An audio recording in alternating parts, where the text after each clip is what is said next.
All right, we are live, everybody. Say hi, everyone, to the one or two people who are watching. Hello. Hello, one or two people. That's Hello. it. And whoever else piles in to watch the Indonesian horror film. So niche that who knows? But yeah, like Lorne, you're the expert on this. You want to talk about how you got into Soraya a little bit? I don't know that I'm an expert on them. I'm just a fan. Yeah, no, I keep my ears to the ground on international horror because that's kind of my thing. I'm pretty bored with what's happening domestically. Um, and a couple years ago, I started hearing that about Hitmaker Studios in Indonesia and the fact that they were producing um, a, a variety of different styles of horror and actually just kind of exploitation films. Now they actually are doing very mainstream stuff, but very very commercial, very able to cross over and appeal. And there's no question, like as soon as you watch any of these films, you can see kind of the American influences are hardcore present. But there's something about Rocky Sora's films look a certain way and they feel a certain way, and they're exotic in a familiar way, which I think is the sweet spot. So I went on a binge, everything I get a hold of, and then this year, of course, Doll 4 came out, which is completely a different type of film. It's a Child's Play ripoff. But my God, Yeah. it's like the Child's Play film you want to actually happen, not what we're getting. So it is good, the Doll 3, because I've been looking for a link. The only copy I can find online has no subtitles. So if you have a link or something, let me know afterwards. I should be able to hook you up, but it's wild. It's pretty much what you're expecting if you're familiar with his films, which is like they feel like slow burns until they're not slow burns, and then they just like batshit crazy. Yeah. All right, it's good to know that one's good though, because I saw the first few minutes of the version I found. And, Bobby, is how that doll talks, Bobby. Good to know, Bobby. So, yeah, let me know afterwards. I'll watch that for sure. Catch up on that one. But all right, so yeah, guys in chat or who stumbles upon this, we are watching Rocky Soroya's The Doll 2 from 2017. Now we were talking about this before we went live. Me and Lorne have seen this. Nobody else on the panel has, so this will be interesting for sure. Because Indonesian horror is and foreign horror in general, I feel like it's not the most popular with the majority of the horror community. Like, it's definitely a niche thing, just like Italian horror is. And you know how many people there are, horror friends that I have that no matter what, they can't get into Italian horror. It's just not for everybody. But these films are, yeah, I know, right? It's an acquired taste, sure. I remember when I first saw, I don't remember what the first Italian horror I saw was, but it took a few movies of like Argento's and Fulci before it really clicked. Kind of clicked like probably faster than like normal, just because it was Argento and Fulci. But then I got into Bava, and Bava's just unreal. All right, so everybody ready with the movie? Yep. Yeah, as soon as we start this movie, I'm putting my headphones on. You ain't gonna hear from me till the end of the stream. No, I saw your text. That's cool. Because then we'll just, like I said, there's subtitles we'll be reading and shit. So we'll spend a while after the movie talking all about it. That way, no one gets distracted too much. But all right, yeah, I'll do like a 3, 2, 1, go, and then we'll start on go. So everyone ready? Ready. Ready. 3, 2, 1, go. I'm at Hitmaker Studios. Yep, Hitmaker Studios. So that is Rocky Sora's company. He is the CEO and main creative talent. So very much the Roger Corman of Indonesia. Oh yeah, for sure. Especially with the budget he's working on. You know the budget for this movie, by chance?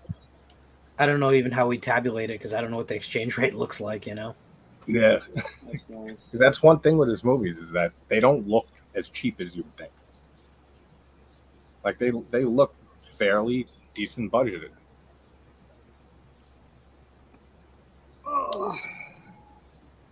Jumps right in. Yeah, this opening is dovetails into the end of the first film, and it is about to just destroy everyone who watched the first film and thought they had a happy ending. I was gonna say we should have probably like filled in on the first one a little, but you don't really need to. This is the only link to the first movie, really, except for Laura's, the girl here. I tried to watch the first one. I started to watch the first one, but then something came up, just boring, complicated shit, so I couldn't finish it before we watched this. Yeah, it doesn't have a lot of ties to the first one, except for this main chick and her assistant here. They're like the Warrens, basically, of the Conjuring universe. Okay. And they worked on the case in the first movie.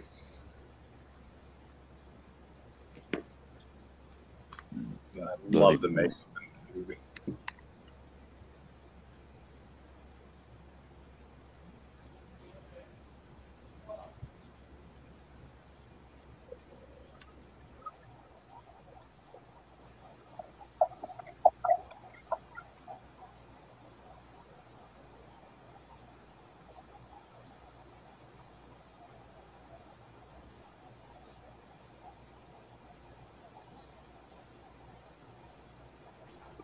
Like that there. He has such great atmosphere.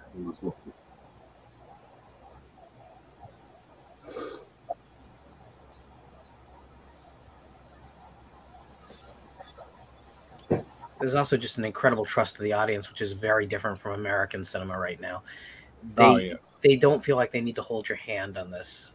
They realize that either you've seen the first film or you're down to figure it out. Start a fucking movie. Oh yeah, exactly. They don't hold your hand at all, which I love. No.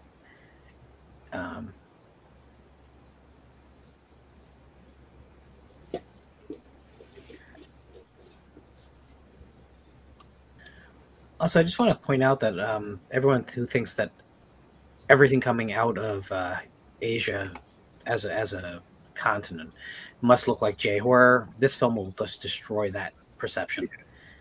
That does not make a Japanese horror at all. No, J-horror definitely had a huge impact on global horror cinema, but this is not that. And I think a lot of people just think that anything Asian will automatically be that. Yeah, no, they group it all together, which it feels nothing. And I'm not big into Japanese horror. There's a lot of great horror, though, you know. That. Yeah.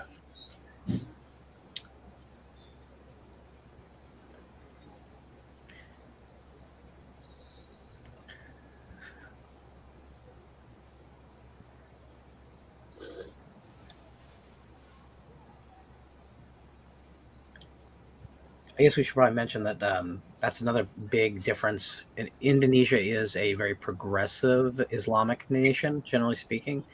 It does have a variety of religions, but a very progressive form of Islam is really prevalent. So that also gives it a different feel as opposed to the normal Christian exorcism rites and whatever. Yeah. Oh, yeah, for sure. Just from the prayers and just the behavior, just everything. It feels different than any other possession movies from America that used to. Yeah, I mean, I'm a big fan of both Turkish and Malaysian cinema as well, and definitely you can see more similarities there than to us. Yeah. Although, again, the certain liberalism in Indonesia allows for it to be a lot more approachable for Western audiences. Yeah. Well, they're a lot more westernized in Indonesia. Absolutely.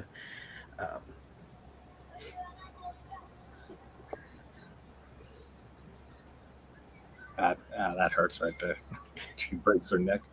I was gonna say, did she just snap her own neck? Yeah. That's right, kids. Everybody loses. That doll there that burning up is the doll from the first movie.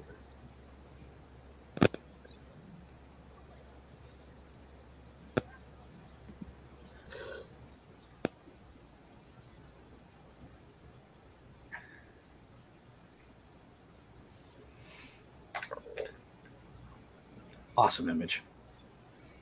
Oh yeah. So seeing is just brutal. this whole opening is excellent. And I'm a broken record about this, but I'm just going to say it. Another thing that I love about non-American cinema is always going to be that they cast people who look like they could exist in our world, not like models. Yep. American cinema is just filled with everyone looking too perfect. And I hate it. I hate it so much. That's the big thing I have with Scream, and I know what you did last summer, and all those movies that followed it. Mm-hmm. I love the makeup on her. Oh, yeah. She's just dragging her like it's nothing. Yeah. Yeah. Super Strong like an ass. So you guys have just seen the first 5 minutes of this, going in pretty cold.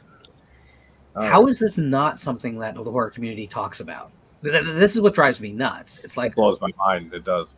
Endless conversations about Halloween Kills and Scream and whatever, and no one can take the time to talk about a film that's this bold and creative and beautiful, because this is incredibly well shot.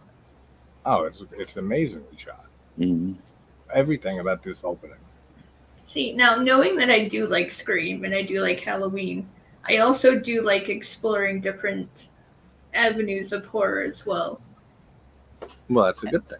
Yeah, and I'm not opposed to anyone liking any of it. I just am bothered by the preponderance of just conversations around just a few franchises. It's no, a big I get world. it completely. Trust me, I get it. Like when Halloween ends, that just never ended. Ironically, there was no end to ends. Yeah, exactly.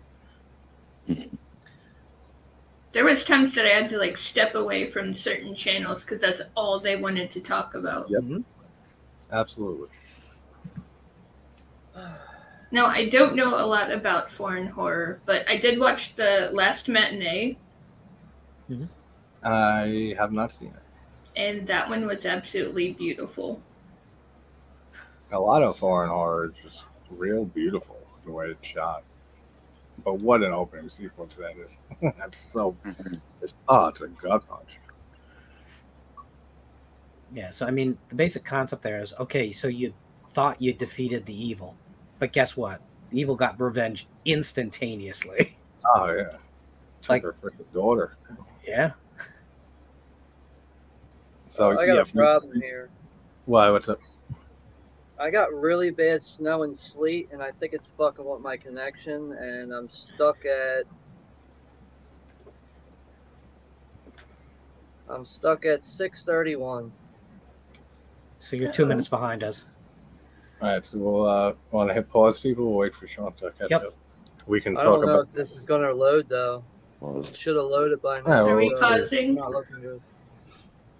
Yeah, pause. Okay. That actually gives us me and Lorne to fill you guys in on the first movie. So yeah, basically that doll that ignited on fire and the demon that possessed her was the doll in the first movie, and there was like a girl's soul attached to it who was killed in a robbery, as well as her family, and she was at rest in this tree that they put the doll in, and the family ended up taking that doll and bringing it home and unknowingly unleashed this demonic entity upon them. And Loris and Bogus, the two Warrens, just for simplicity, they came in for the case to help them and thought that they got rid of evil, as Lorne said a minute ago, and just got a swift kick in the ass here at the beginning that they did not. Fuck, man.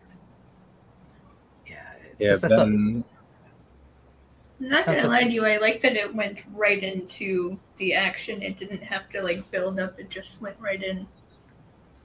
Right into the res. Well, it's just wonderful from a writing perspective.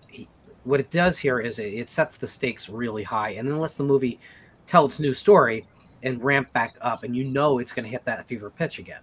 So you build a trust with the filmmaker, but you also are distrustful because you don't know how he's going to get there. So even though there's a formula, just the fact that beginning being so wonderfully chaotic and kinetic, it lets you know it's a promise. Like, okay, it's going to be a little slow burn for the first 40 minutes, but we promise we're going to entertain you. We're going to get you there. And I mean, compare that with a Skinamarink, whereas you get, static Oh my images for God. 2 hours, and there you go. Oh my God. Skin Oh, and holy crap, man! Yeah, That's a whole other that was thing. something. Were any of you dumb enough like me to see it in theaters? I did not watch it in theaters. I'm I so don't go to jealous. the theaters for anything, really. I'm so jealous of all of you. It's not funny. I'm sorry. I'm truly sorry that you wasted money on watching the bottom of somebody's screen. I mean, I guess if it was a good movie in any way, that would be the best way to experience it and give it the best shot. But I love the I idea. watched it with headphones, so I love the idea of indie cinema getting it into theaters and making waves and like fighting the blockbusters. So I wanted to support this thing, but oh my God. Two things, man. I've never seen an audience this angry, like angry at the movie. And I just saw Outwaters in theaters, and believe me, they were angry at that too, rightfully. But I mean, Skinamarink is like, that is, you could put that on display in Guantanamo Bay and let the terrorists have a bad day. That movie. Yeah, I know, that is true. I was not expecting much at all with it. And I didn't even see the last minutes. I fell asleep, and I said, I guarantee there's nothing I was excited to watch it, but I fell asleep as well. And then I rewound it because I'm like, well, I kind of want to know how it ends, but I fell asleep again. I didn't fall asleep, but I was daydreaming like a son of a bitch, man. Like, wow. Oh, yeah. It reminded me a lot of what it's like to be that's like something you put on at the bar to get everyone to sober up before they drive home or something like that. You know? That's funny. Just extremely boring. Or if you have insomnia and you need to go to sleep. I mean, I completely get what he was going for, and as a short film, that would have been fine. That's what I said in my review. 2 hours of grainy shots of wainscoting and old cartoons doesn't cut it. No. There's no story there. There's nothing. Sure, there's a story. It's a kid has an accident, cuts himself with a knife, and gets given a lot of drugs, and wakes up in the middle of the night. That's it. Yeah. I mean, that's not enough, like you said. No. And the thing for me is, like, because it all happens off screen by design anyways, like that there's no reason to see it to be able to get it. You know what I mean? Like, you could digest that same story just reading bullet points. You don't have to see it if it's not actually happening in the movie. Bullet point that Lorne just gave. Like, that's the whole story. Yeah. Like, I'm happy for the guy that he's able to get it in theaters and bring his project around and actually make it happen. But damn, but we can't get an import like Doll 2 on an American screen. Nope. That's the irony here. But give me a shot of dust floating in emulsion for 20 minutes, and we'll throw that on the screen. Sure. Oh, and static. Any day. The static sound. Jesus Christ. Oh, have you guys seen Outwaters yet? I have not. If you want to double down on Skinamarink, there's another movie for you. Oh, hey, never mind then. Exactly. You're feeling like you just hate everything one day. Hate you. What's the timestamp? Throw it on. 8:44. 8:44. 24. Did you say? 8:44. Yeah, I'm at 8:44. Yep, 8:44 checks. Yes, sir. I'm at 8:50. Close enough. I had to fast forward through this because this is probably going to end up happening again. If it happens again, I'm done. No doubt. You got Wi-Fi issues tonight? Well, it's snowing and sleeting here, so the weather's not helping right now. But yeah, a little of that too. As of right now, like the whole thing isn't loaded. Oh yeah, the whole link isn't loaded, so it just goes up to where it loads and then it stops, and then my weather is fucking it up even worse. Is it snowing outside? Is it snowing by you, Lorne? I'm getting hit with heavy sleet right now. I have about an inch and a half out there right now. And I'm in Pennsylvania. I'm near Philadelphia, Pennsylvania. I'm not that far from you, man. I'm about an hour northeast of you. Yeah, there's snow on the ground. I didn't even notice it started snowing. I got about an inch and a half out there. Ooh. I'm on the top of a freaking mountain, though, so of course I do. Oh, yeah, that makes sense. Exactly. All right, Sean, you're You're willing to try again here? Yeah, I'm at 10:15. Well, you're ahead of us. You're way ahead. Yeah, you jumped ahead of us, dude. Dude, this ain't gonna work out. It's already paused. Like, this is fucked up, man. This ain't gonna work out. Oh, It already froze up on me again. Ah, damn it. Fucking snow, man. That's why I hate the cold. Oh, well, I'll give it a shot. Yeah, that sucks that it ain't working. I mean, you're free to hang out, but I mean, yeah, I'll just hang out with you guys. I'll watch it another time, probably tomorrow when the weather's better. Yeah, no doubt. Because it does look pretty interesting. Oh yeah, no, it's definitely. And like watching the trailer and reading up on it, it's like, how the hell did I never hear of this? But it's mainly because it's Indonesian. When it comes to Indonesian movies, I know like The Raid, like the Raid movies. Like that's about it. Yeah, I'm not well versed on Indonesian horror either, but I remember seeing these years ago when Sabrina, the sequel to this, came out, and once I got reminded of it from Lorne's videos that he's having these movies, I was like, oh, I got to rewatch these because these were very, very good. And then I just loved them even more on rewatching them. Oh, wait, I think I got it fixed. Where's your timestamp? We're at like 8:40, 8:44, 8:40. All right, it looks like the whole video is loading now, so I just got to hope it doesn't crap out again. If you do want a primer on great Indonesian horror that's from decades past, start with Mystics in Bali, which I guarantee you'll have fun with. Yeah. And then Satan's Slave is Satan's Slaves is also I've seen is good. Yeah, either the original, which has the best, funniest hit and run car crash in history in it, or the remake from a couple of years ago, which is pretty amazing. I'm also a big fan of the May the Devil Take You films, both of them. They're like the modern great version of Evil Dead. So there's a lot of great Indonesian horror. There's not really a shortage. Yeah, actually, that same guy who did those May the Devil Take You movies, Timo Tejano, he did another one called Macabre that I actually enjoyed quite a bit. Yeah. Yep, that's a great film, and he actually did the Satan's Slaves remake. So yes, he did. He's in a whole other discussion by himself. So. Yeah. All right, so Sean, are you ready, or did you push play already? I don't even know right now. This is such a headache, man. What a fucking joke. Just let me know when you're ready. All right, where are you at again? 8:40, 8:44. And now the video unloaded. This is fucking amazing. Wow. The whole thing was loaded. I hit play and it's unloaded now, but it's playing. It's gonna crap out in a second. I know. All right, so let's hit play. Sure.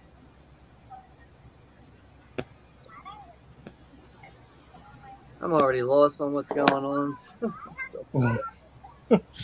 Oh man. Are we pressing play yet, or? Yes. Yeah,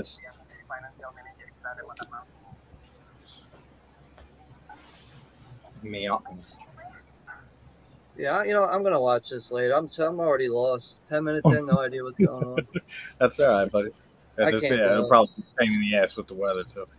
It's just because it's gonna happen again. I gotta sit like something with subtitles. I gotta be able to focus. Yeah, no, I hear you. Yeah, it's annoying if it keeps on not working.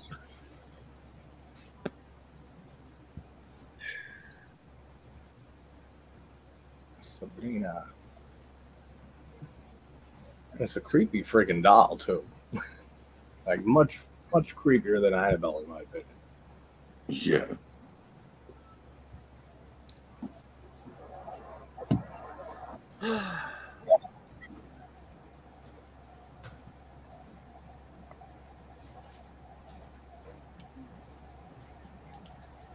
It amazes me how kids could just love these ugly ass dolls, like in all these movies. Yeah, but I mean, Annabelle does not look like something that was on the market, though. That's my problem with that. I mean, there's no way.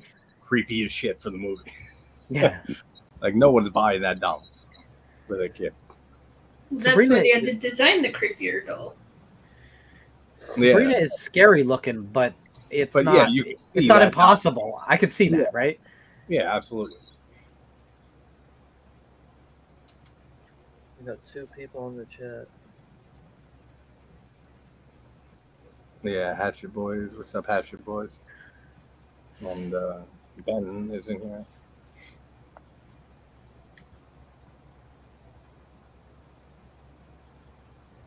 Hey, what's up, Hatchet Boys? It's like Rob's Vintage Videos here. I love this house too. Yeah, Rob's was in there. I like Rob. Cool dude. So they're doing something smart here that, again, we don't do that much in American cinema anymore, which is that they're giving you the geography of a main location. And they're doing it while we meet the characters, while we catch up, we introduce the daughter. But we now understand where everything is. Like, you have a sense of geography. Now, there's reasons in some films not to do it. Like The Shining, infamously, does not want you to know where it is. No, because the house itself is the problem. Right. But in this, it becomes pretty important that we have a sense of geography. So, yeah, I love the house in this movie. All of them, actually. Like the first one too. Beautiful houses.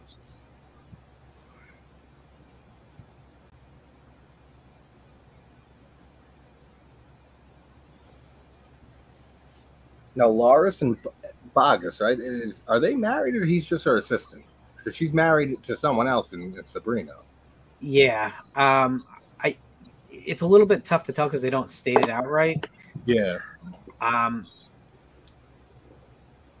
Yeah. No, I think that the husband is a completely different entity, and I think there's some separation there, but we're not made clear about it. Yeah. Yeah. They definitely leave it open.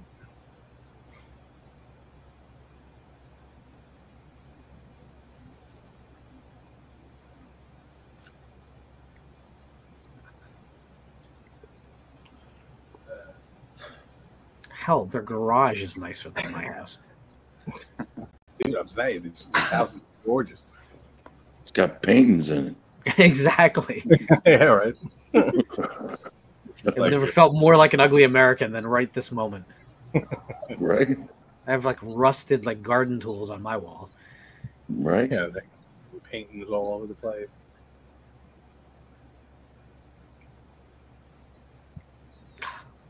I'm going to try it one more time, but don't even worry about pausing. It doesn't matter that we're all on it. Okay. So how great is it that... Well, then Wing Queen, how you doing? How great is it that drones have kind of like made these shots that used to be incredibly expensive just available to indie filmmakers? Like, oh, yeah. Following a car on a highway used to be a big deal. You know, now it's like, we'll just put the drone up. We're good. Yeah, that's great.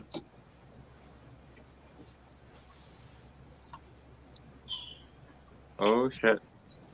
It's an adorable kid, too.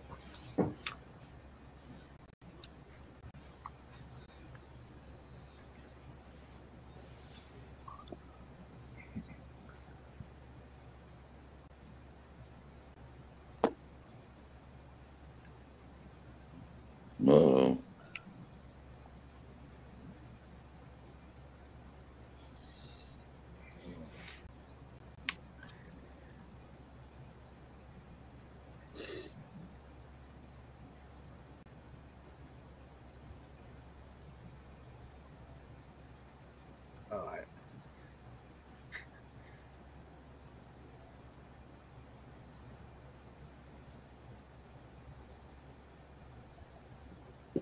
That's kind of faulty a little right there. The zoom in pans on them before the accident.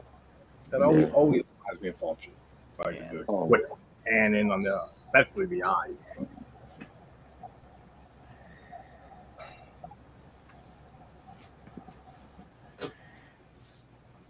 And here we're going to play with expectations, and I love it. That's great. It is. Great friggin' car accident, too. It's tragic. Yeah, like I did not see that coming the first time I saw this movie. Yeah. Something, but not that. That friggin' bus. I will say, Argento's Black Glasses does have the best freaking modern car crash since Final Destination 2 in it. I still have to see Dark Glasses. I've been waiting on it. It's a return to form. It's I heard as good it's as we can. very giallo. Well, I mean, it's if this had been the follow-up to Stendhal Syndrome, we would be all still singing the praises of a perfect career or a damn close to perfect career. I got to watch it soon. It's solid. It's really solid. Stendhal Syndrome is probably the last movie I really enjoy by him. Well, Mother of Tears, I actually do like. I'm sorry. It's not too bad. Yeah, I do like it a bit. I don't know if it's just how it plays into the Three Mothers, but I mean, it's far inferior to anything that he did like post 90s. I mean, pre 90s, but I don't know. I enjoy it a bit. They're great acting in these movies too, especially the girl who plays Myra, something like that.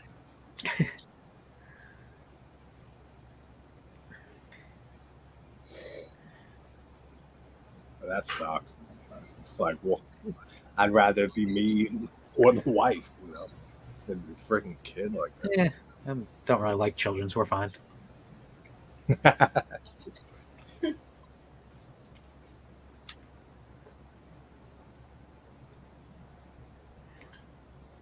And if you watch the titles, you'll notice like the whole Sayara family works for the company. I was just looking at that. It's great. Soraya.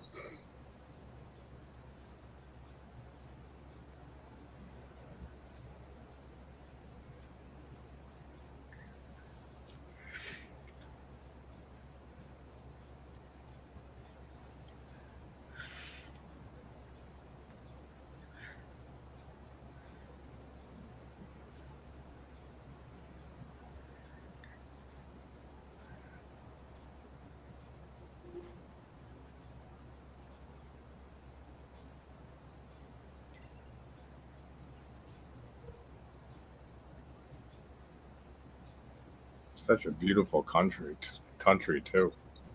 It's just like it's just gorgeous, these movies. Well, they can afford to do exterior shots. Exterior shots in America are expensive as hell, so smaller independent cinema doesn't do them. You keep it to 3 locations, all indoors, you know, and one of them is probably a set that you have control over, moving walls. That's kind of the Blumhouse thing. But you know, like Blumhouse films never go outside, like except for the Purge movies. You know, there is no outside. That's a good point. That's true. I mean, like I don't know that the Insidious films really need an outside sequence. Don't get me wrong, but it becomes like after you watch 10 of them, you kind of get that it's just a cost-cutting effort. Yeah. No, that's funny. I never thought of that, but that's true. Now that I'm running them back in my head, I can't think of a lot of exterior shots in films by Blumhouse. I think they rent a house and pretty much shoot there. That's pretty much what goes on. Could be.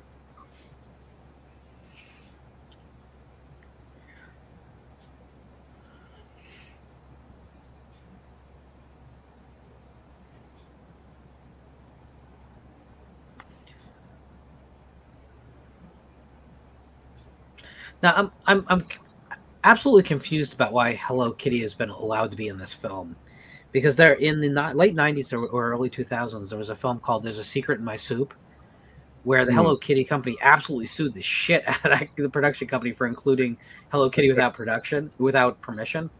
Even though, have you seen it? No, I haven't. No. So if you like Category 3 Hong Kong cinema, stuff like Untold Story and Ebola Syndrome, you'll like. There's a Secret in My Soup a lot, and the title pretty much tells you the plot. So, okay, I can check it out. But apparently they were okay with this movie. They were like, "Yeah, Hello Kitty even right next to the killer doll. That's fine." Yeah, they didn't do shit with this. It's like whatever. Indonesian horror. You keep Hello Kitty there. I mean, they do smuggle drugs inside it, and there's a Secret in My Soup, so that might be. They might frown upon that. Maybe a little bit. Probably. That film. Is it maybe also because this is a private company? Maybe. With that. I don't know. Getting sued, I don't think. I just think they didn't bother. I thought the secret in the soup was like it's people, like It auto is. camp. Eventually, it is. Okay. It's a really grotesque movie. It has everything. It's this rape, incest, cannibalism, drug smuggling. Oh yeah, the cornerstones of humanity. The cornerstone of Category 3 cinema.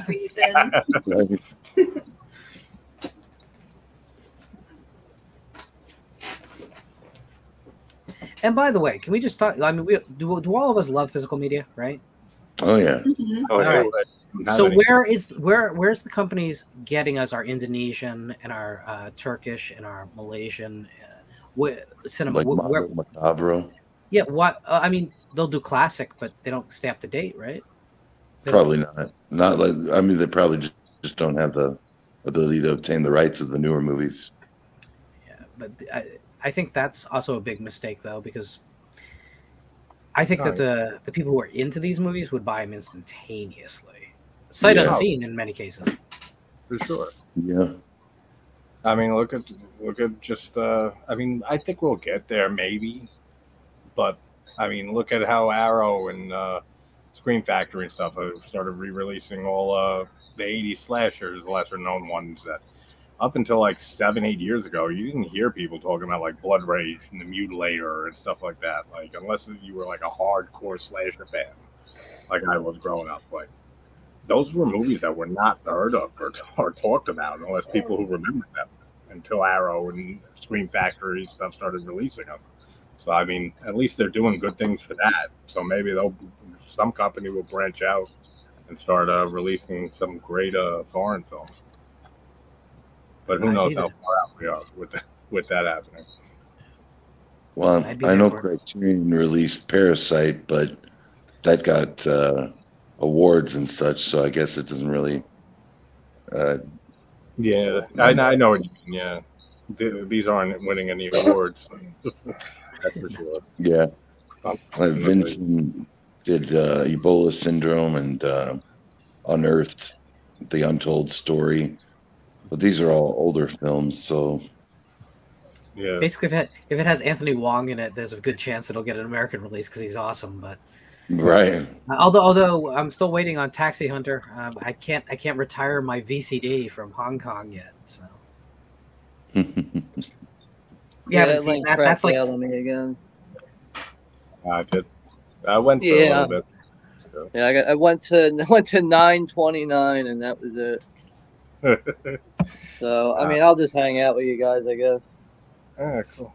Probably watch it tomorrow. I can actually sit down and figure this all out. Yeah, I didn't even. Tomorrow's weather should be better. I remember getting an email earlier about the weather report, like a weather warning about snow and shit, and I completely forgot about it. But yeah, there's snow outside for sure. But I mean, like, I have internet trouble as it is, which I don't really understand, because like I'll be right next to the thing, and it's still not working. Like, okay, and then I go outside, I'll be near my garage, I'm nowhere near it, and it's working. Yeah, just random spots.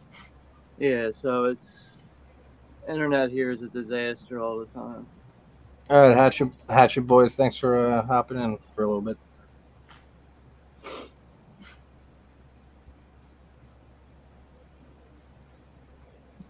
I forgot to mention it, Lorne, earlier that I love that shot when he has the birthday cake and just the shot of Mara and Yanni right behind her. Yeah. That's a cool shot. Like when you know what, like the movie. Yeah. Now, Ben, timestamp is like 24. Yeah, 24-ish. 24:40. That's what I got. Oh, hey, Val. Yeah.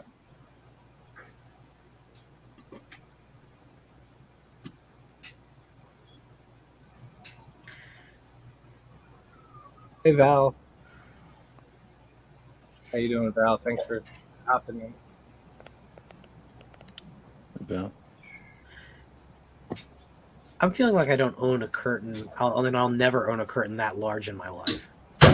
That's a big window too, right? Just go out and The houses. I love the houses. Yeah. But I notice in every movie, I always notice houses for some reason. In my videos, I always got to bring it up. Be like, it's a really nice house, or it's a creepy ass house, or whatever the house is.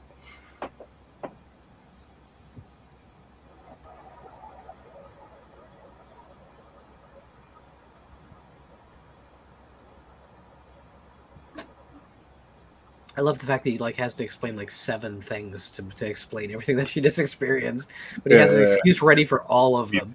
It could be this. It could be this. It's like John Belushi in the sewer talking in Blues Brothers, explaining why he left her at the altar. It's all the excuses. That's funny. Listen to that. You see that? You see that? That was a John Landis reference. That'll never happen again. JT, are these movies available on Blu-ray?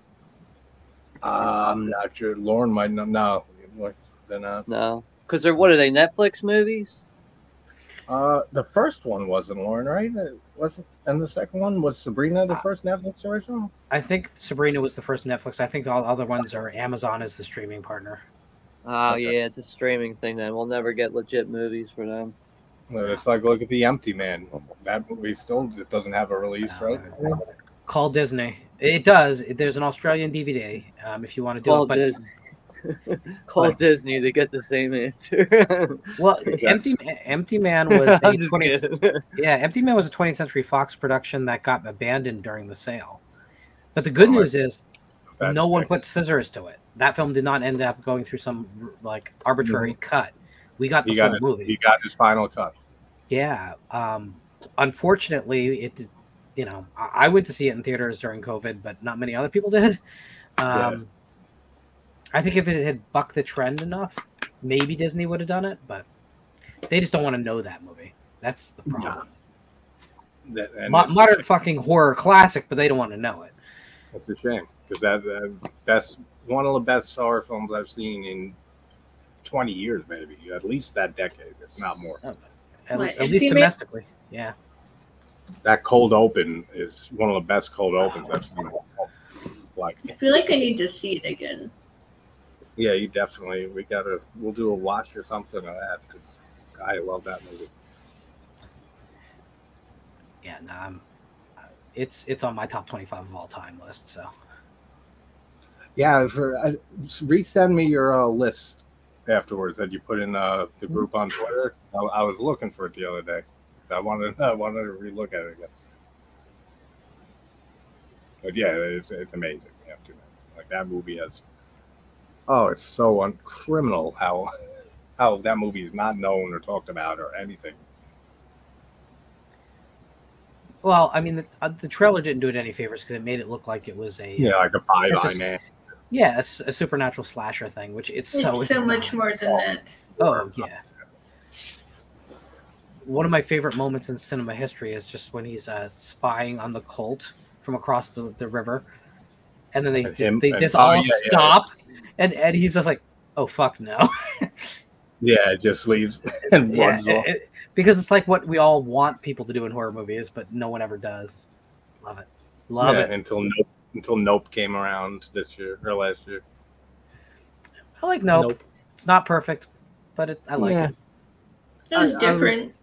I was indifferent on it too. Like, it's good. Everything, like, from a technical standpoint, is excellent. Like, Peele is great for it. I just feel like it's not enough there to engage all the time. I think if he had tweaked his last 10 minutes, we'd have a different feeling of it. Because he makes a decision to switch the viewpoint character in the last 10 minutes of the movie from the character we really like and follow to the sister who we don't like.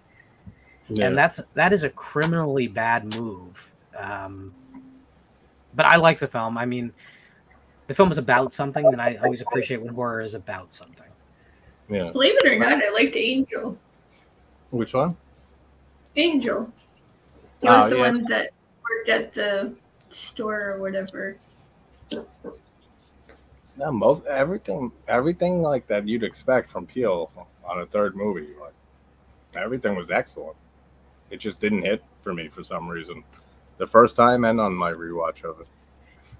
I mean, so I'm gonna hang out with you guys for like another hour. Yeah, that's cool. And then I'm gonna go join Agoraphobe because he's doing a watch party or something for Alone in the Dark. Oh, Alone in the Dark? That's a good one. But I'll hang out with you guys for like another hour. It's about 10 o'clock right now where I'm at.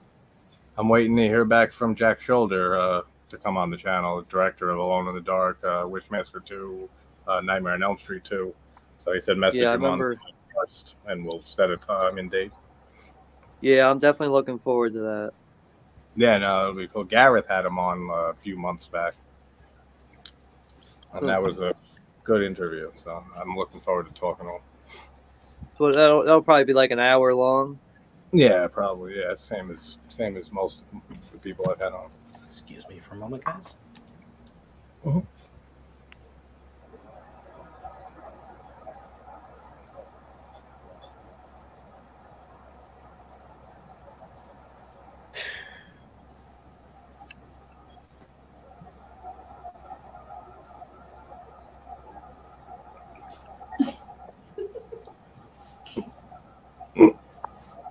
I can't help but to laugh when she's like, I heard a flush last night. Yeah, is you sure it wasn't your husband? Like, yeah, people go to the bathroom, yeah.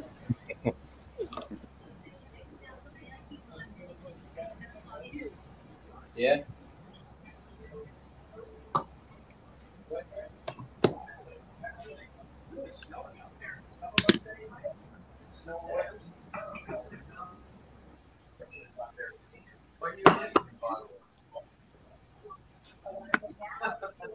Oh, now you're quiet.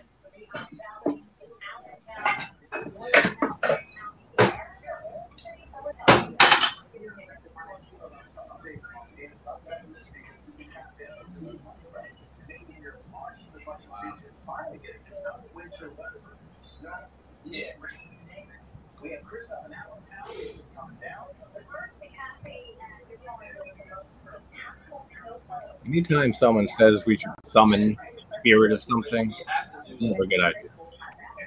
Probably not. Always a good idea. All I can say is that when has that ever not worked out for anyone, right? I mean, come on. Yeah, I know. When have you ever seen the movie when they summon a dead spirit and then they become best friends with them? Yeah, you know, if ever was demons to possess people, I think the Parker brothers would owe a lot in restitution. Yeah, absolutely. Hi, Jamie. It's all right. Hi, Jamie. Bye, Jamie.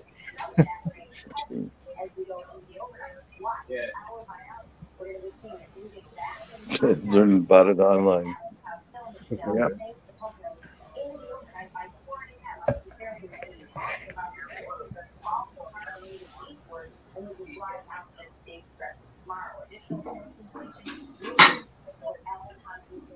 Kind of depresses me that Apple even rules India.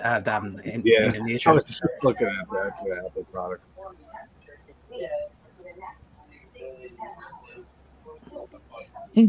What a cute dog. Yeah. Yeah.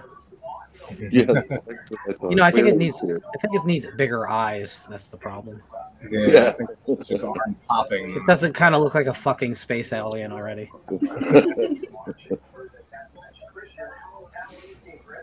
Why does it kind of look like that urban legend or whatever that started with the M? Momo or something? Ooh. That sounds familiar. Doesn't that know?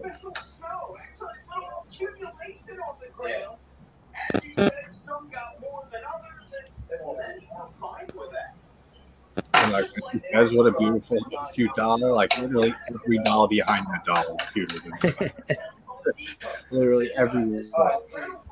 Oh man, that's what they need to do with one of these movies about a possessed doll. Is like, it's again the kid's bathroom, and the film keeps focusing on the scary looking doll, but it's really the cute little doll in the corner that's controlling everything. That's a good idea. Get on it. Throw right in it. Why not a Bratz doll? They wouldn't expect it. That'll be a cool dress right there. somehow I'm not convinced that like me writing in Indonesian goes to movie. It's gonna really help my career at this point. Yeah. Never know. Maybe Rocky Soraya will hire you. You could be onto something there. I don't know. Honestly.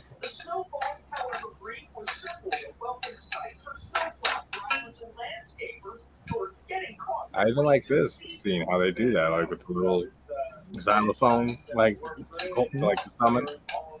You don't see that. Where's that at?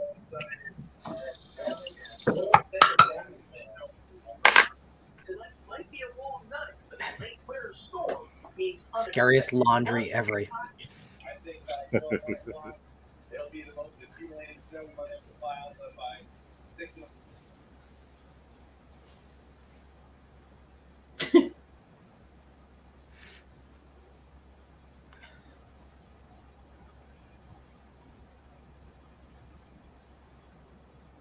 I love the wallpaper in the rooms in this house. I just think we're not used to this level of detail. I think that's what it really is. Yeah, no, it definitely is what it is.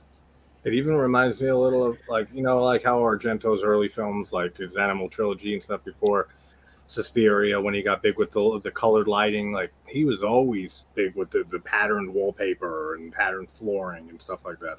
So it reminds me of a little bit of the wallpaper in the rooms of these houses. It's like real repeating patterns and stuff.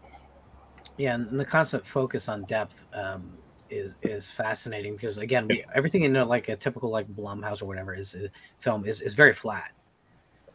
Yep, absolutely.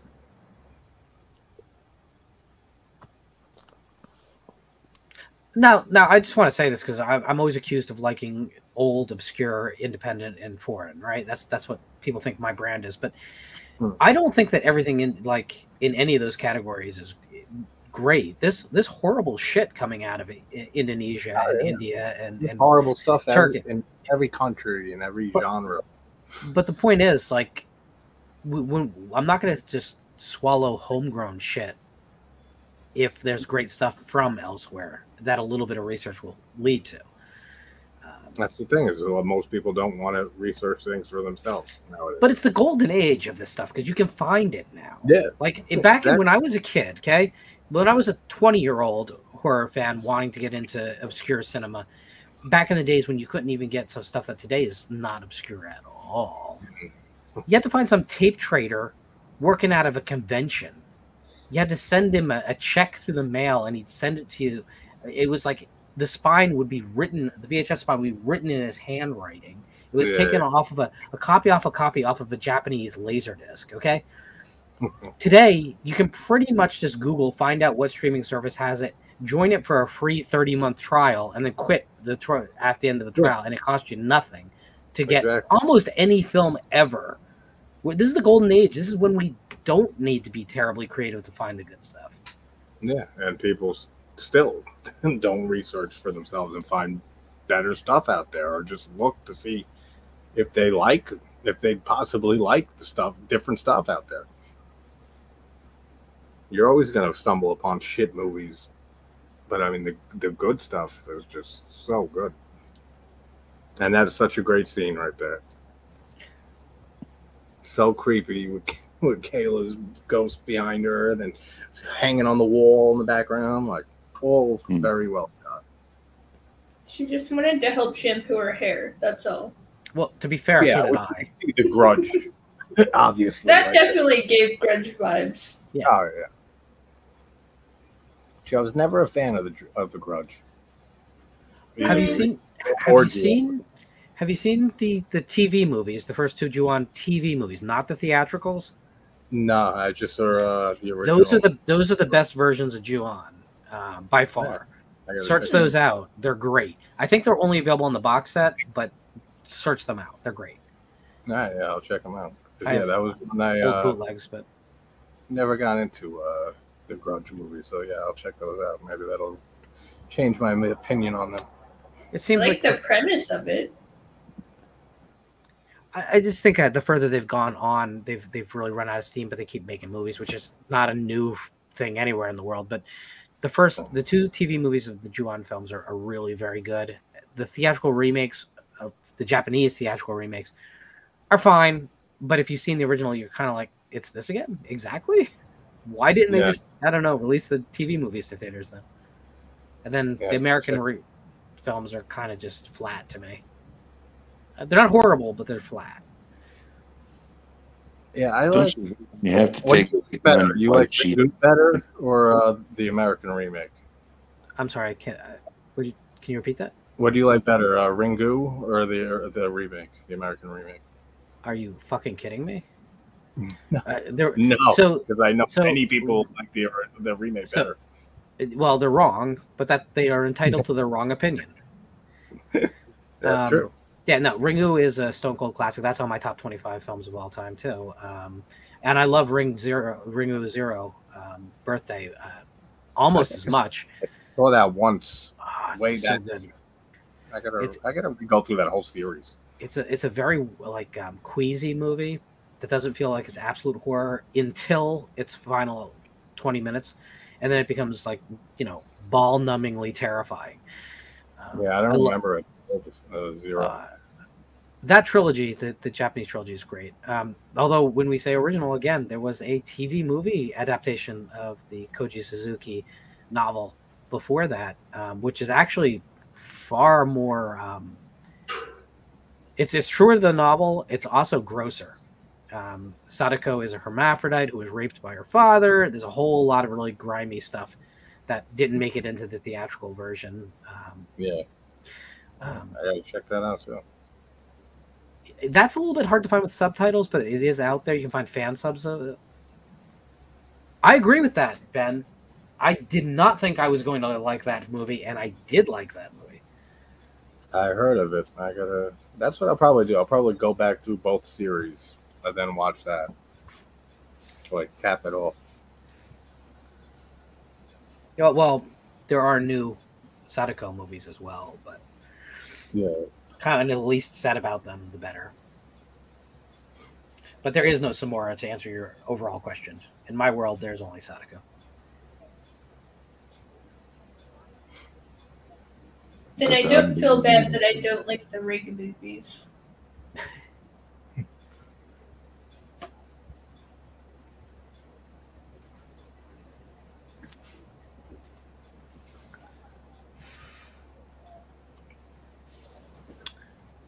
So they're about to have their "Who You Gonna Call" speech here. Do we get a cameo of the Ghostbusters? Yes. That's no, we get the Indonesian Warrens. That's what we get. But I'll prefer that to the American Warrens. Yeah. So.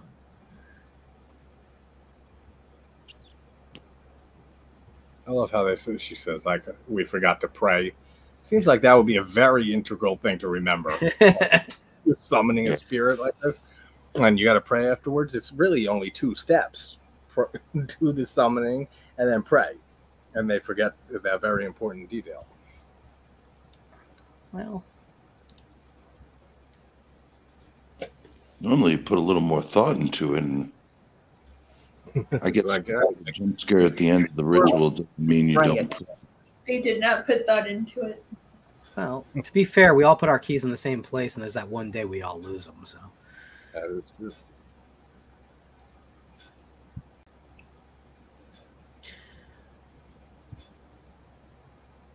Yeah, so the 4th film in this series, the Doll 3, I love that. The fact that the numbers don't correspond to the numbers of movies. But is nothing like this. Is nothing like this whatsoever. Yeah, no, I saw from the few minutes that I was watching with the unsubtitled one. It definitely has a different feel just from the first few minutes. It's I mean... You can still tell it's Soraya and his style. Yeah, but it's very much a Child's Play thing rather than an Annabelle thing. Yeah, no, absolutely. I mean, just looking at the doll.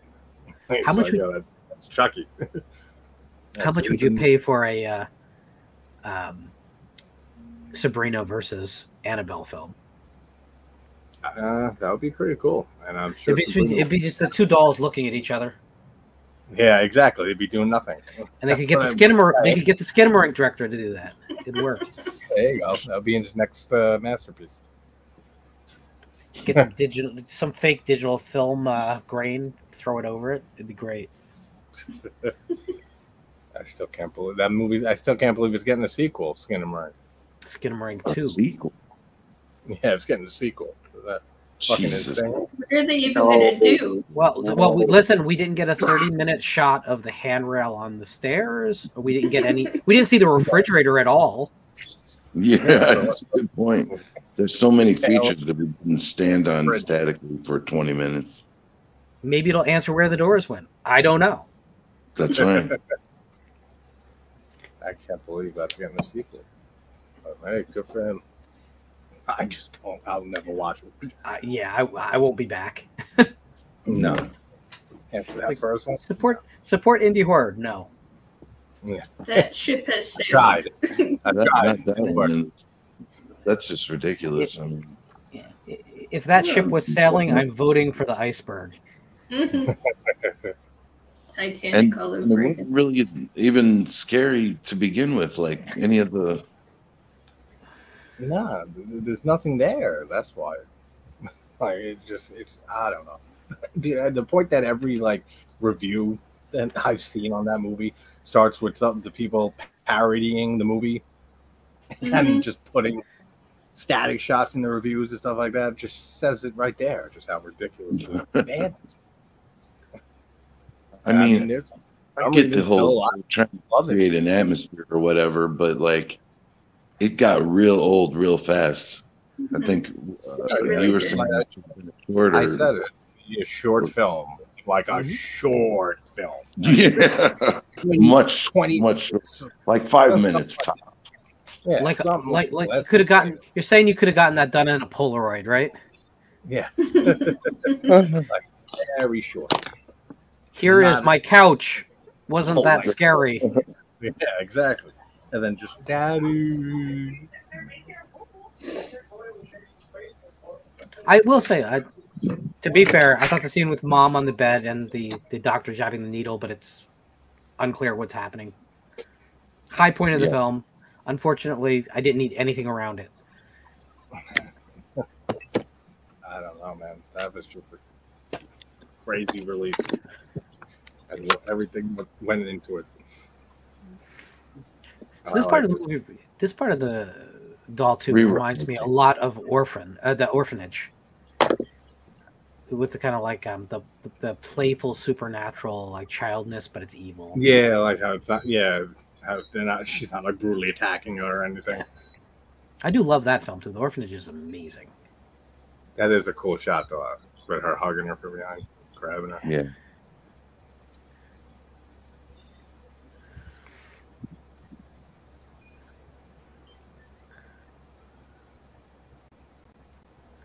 I love how the score cuts to silent, right there.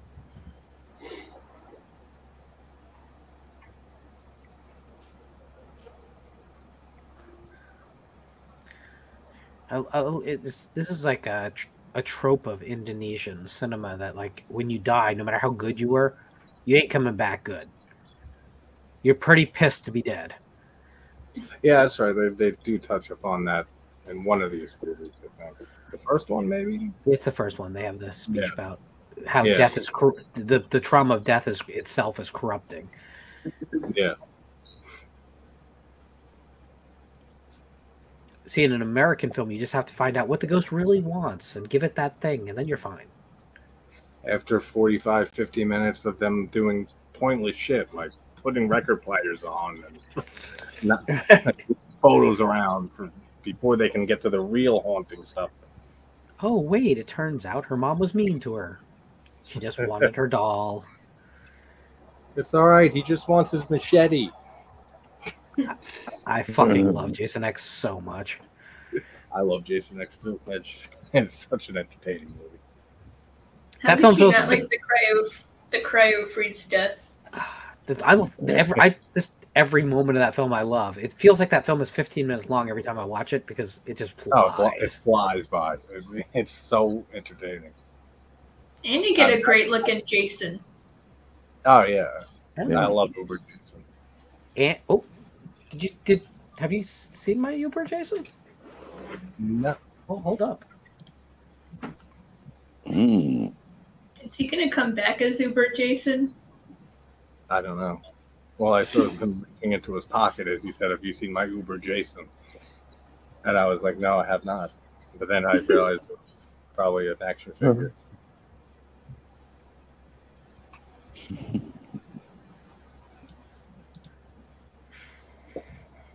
Nice.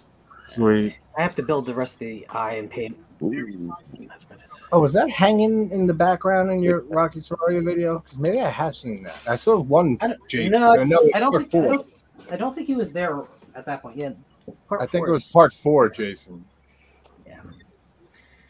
Eventually, part 4, Jason is going away for Uber Jason, but I have a lot of work to do. No, it looks good though. I love Uber Jason. I was so mad with Friday the 13th, the game. They were supposed to release the Grendel map and Uber Jason, and then the whole lawsuit got in the way, and that whole game went to shit. Yeah, but just that island.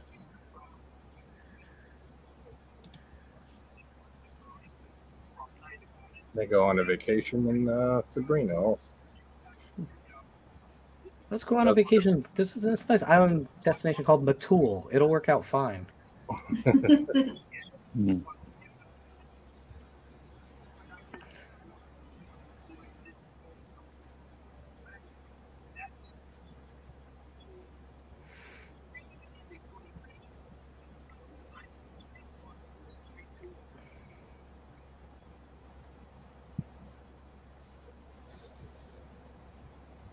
Yeah, there's your Skinnamarink cartoon.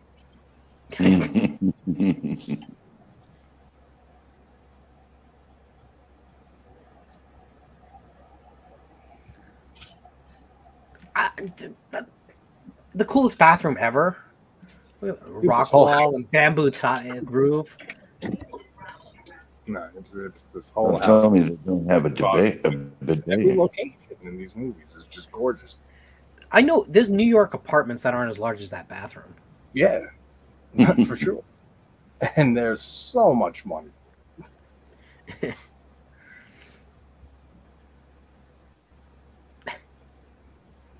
Oh. That's so creepy, yeah. Knock, knock.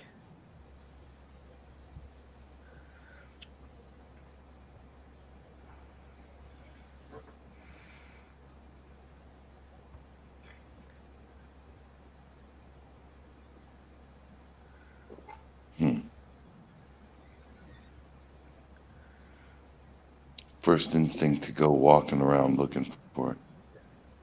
Disappeared. Yeah, right. The ghost of your dead child. Yeah. Maybe it was just a trick-or-treater that was way too late. Right. Could have been on this island. Yeah. Could be their Halloween.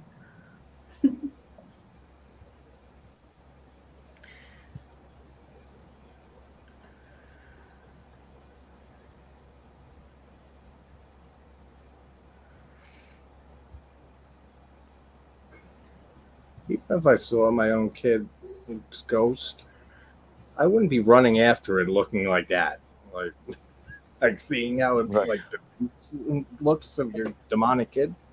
Yeah, I'd be a lot more cautious. Well, I mean, one of my other favorite films of all time is Haunting of Julia, which is finally getting a digital release. And I talk with Mia Farrow, like, fascinated with her dead daughter. Yeah. If you haven't seen Haunting of Julia, people, you need it's the scariest film ever made, period, full stop. It's freaking amazing, based on the Peter Straub novel. Oh, it's great. Okay. Just great. It's amazing. I'll be watching it this week. Or you can wait a month and the Blu-ray comes out. That's the thing. I got no physical media anymore. Even with music. Well, I'm like old digital now. I got like maybe like 10, 15 like horror physical media DVDs or Blu-rays. That's like it. I'd like to start collecting again, but it's so much shit. And the doll came along. I'll be damned. Flew all that way. No, it hitched a ride on the back of the Jaws shark to the Bahamas. It's fine. That's right. That's fine travel for a dog. So here's some real vintage physical media. Bam. Ooh. An unopened Wow. blank audio cassette. Wow. That goes for big money. No, actually, it was incredibly cheap, and that's why it made me very excited. Dude, I wish I had like a blank audio cassette, like just for, I don't know. I would only put certain things on it though. Just certain things. I would use. It's just, to me, it's not even nostalgia properly. It's just a feeling that we've lost something since the days when we used to make mixtapes for friends and share music that way. Something about the modern age doesn't quite feel social to me. As much as we use social media as a term, it doesn't feel social at all to me. No, it's very antisocial. So everyone just gets conundrum themselves. Yeah. Kayla's here. The doll too. And he still doesn't believe. Well, he's got some serious Scully going on, so. Yeah.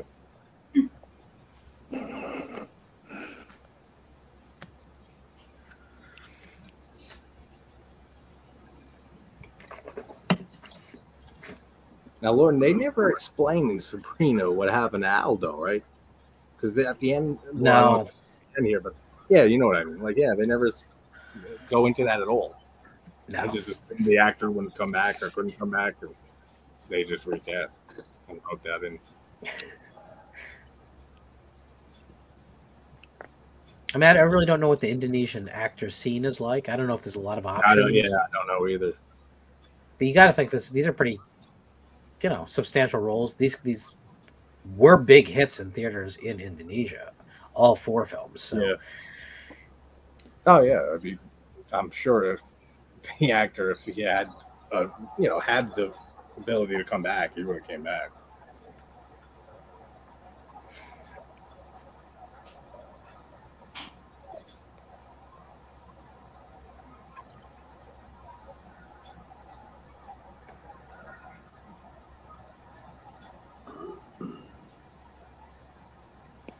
Aldo doesn't believe.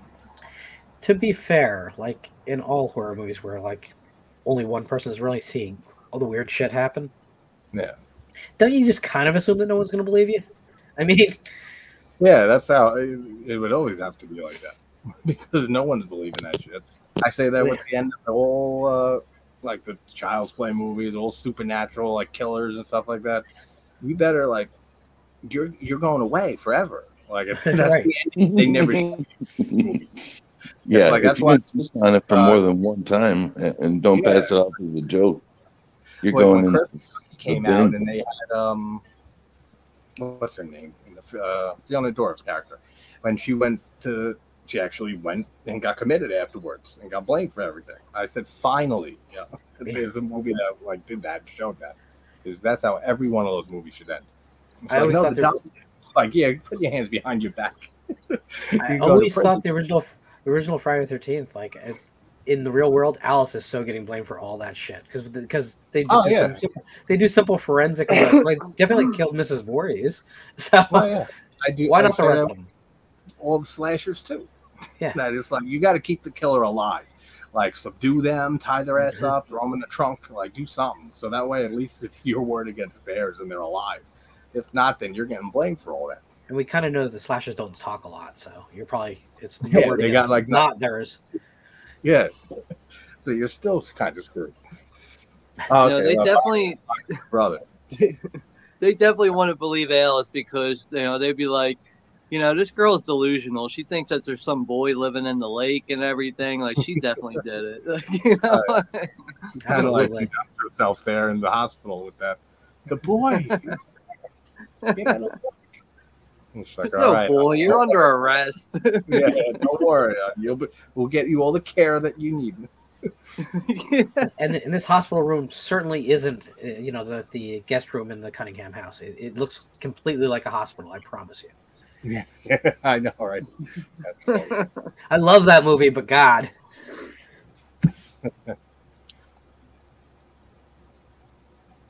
Yeah, here we go. We have our. I'm sure it's my daughter. It's like, oh, sure, shit better be. What else would it be? Then you got like random demons you're dealing with.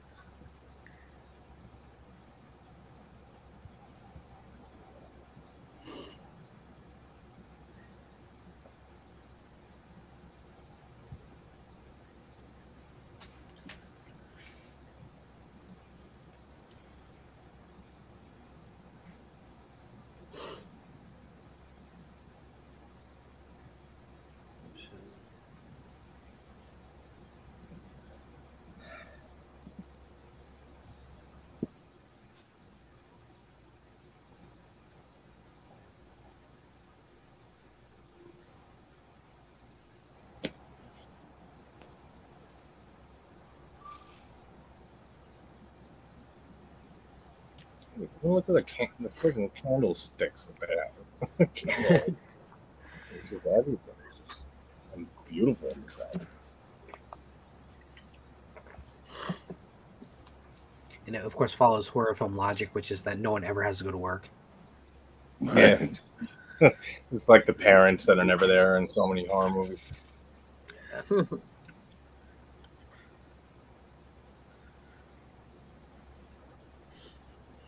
My favorite bullshit horror career is when it's either they show the main character playing a piano. Oh, she's a musician, and it never has. We don't have to explain anything ever again. Or she's painting at some point. Oh well, she's an artist.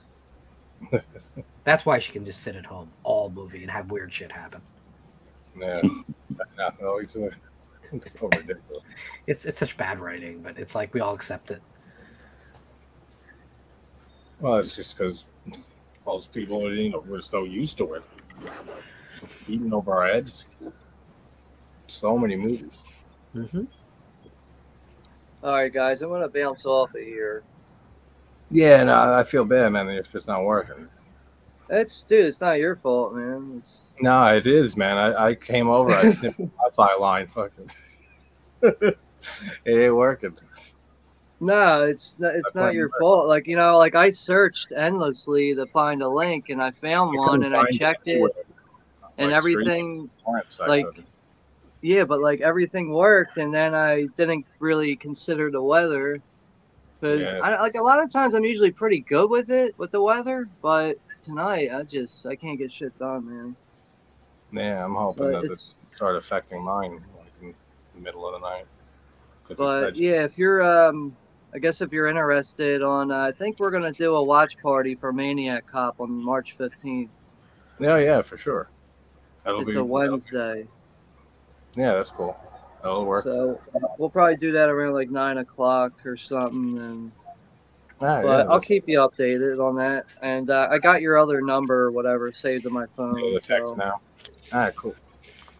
So I'll stay in touch with you. But if something else comes up, you have something else planned, just, feel free to ask me and I'll let you know. Yeah, I always hit you up. If I think of something, then we'll watch something else. All right, sounds good, guys. Have a good night. Take your shot. Enjoy. You too.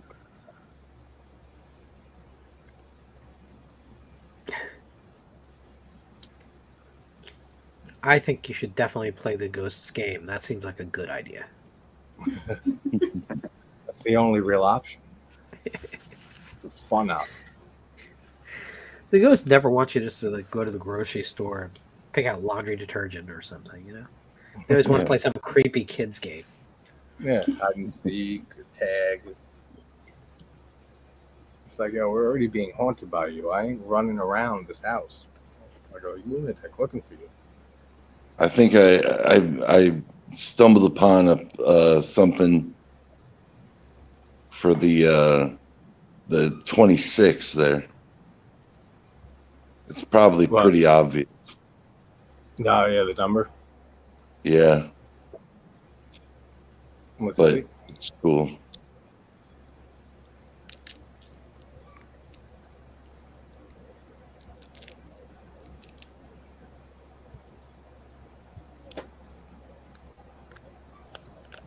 I think the movie's ultimate lesson is just don't have kids. It's not worth it. Yeah. Too much can go wrong, and then you're getting haunted, and people are dying. It's not worth it. I mean, who wants that?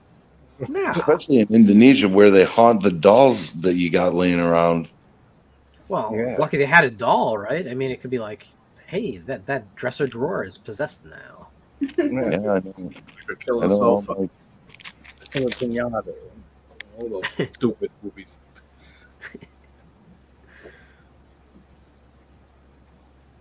So this may be derivative of the Conjuring films, but this is like the polar opposite of The Nun. Oh, The Nun is just terrible. Yeah. I can't believe they're making a second one of that. I did not like The Nun. They should have learned from the first one and how bad that movie is. Hey, Professor. What's up, buddy? What's up, Professor?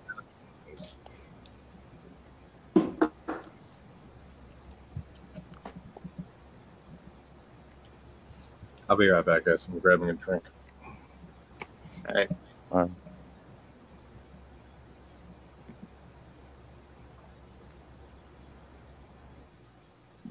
I bet you I know who does know the meaning of it, though. I know who does know the meaning of it, though. Who? The dad.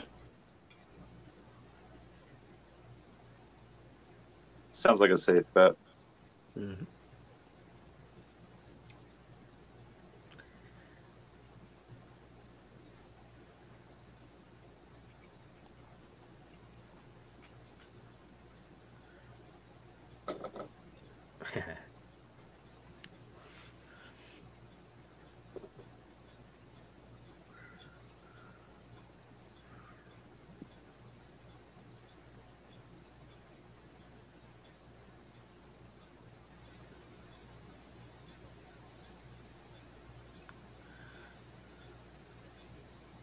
It's a lot of data to go through. Yeah, it is, right?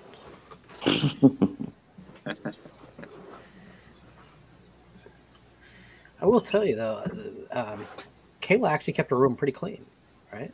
For a kid. Yeah. All things considered, yeah. Yeah, she might be terrifying and turned into a demon, but on the other hand, tidy. Yeah, very well kept room. I should have taken cues from this gal. Mm-hmm.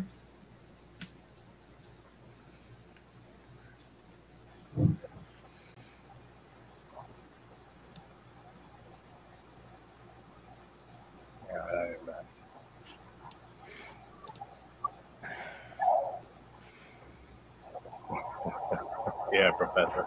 No, he's not, because he doesn't even like scream. I uttered the words.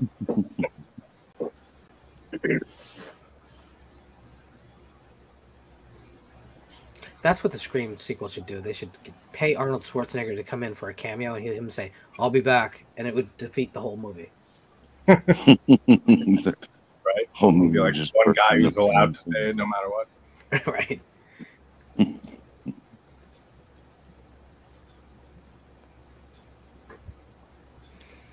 Netflix does, because Netflix is huge in Asia, and they hide it all behind. You have to search for it, but it's all still there. Like all the international stuff is there if you search. Yeah. Now they do have a decent amount of Asian horror films, which is surprising because most of Netflix's horror selection is not good. The look of the doll. I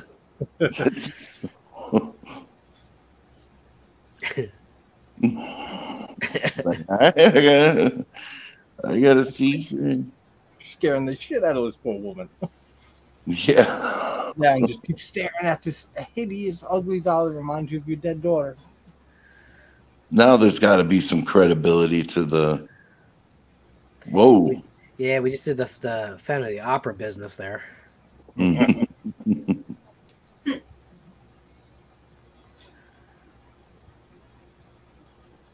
I love how thick-headed everyone is in these type of movies, though. She'll be like, "You see what happened here?" It's like, "All right, let's focus more on your problems, Myra, because you hallucinated it all." It's like, Oh, no, man. Didn't hallucinate that, I'd imagine, but No. she's gonna have to help him out. No, she'll be feeling that in the morning. Oh no, she's dead. I was gonna say she's a goner. Too late. Yeah. Oh God. Ooh. All right. Yeah, ain't your daughter. That's a freaking like a wrestler demon, you know. And then we get the Michael Mann sunset shot. It's like all you need is a little bit of a Vangelis playing. It is now. Yeah, Whaley synth score. Exactly. Yeah. If you don't love To Live and Die in LA, you're not a human. Nope.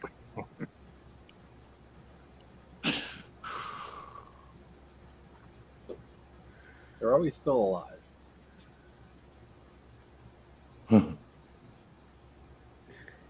Even though they look mad dead, like beyond dead. They still got a pulse. They're fine. The doll's like, what? What did I do? Tell me. Yeah, definitely, Professor. Go through all of them for sure. They're all on Netflix, except for Doll 3 for some reason. Came out last year, Lorne, right? Doll 3? It came back out in September. Okay. It was delayed like 4 times because of COVID. Yeah, I know. Like everything. You can find a lot of clips of it if you do some searching. Yeah. I'll just say that Daily Motion does have the whole film up without subs, so and you can find you can find separate subs that you could link up, but because I can usually find almost anything. I couldn't find. I found like 3 copies of it without subtitles.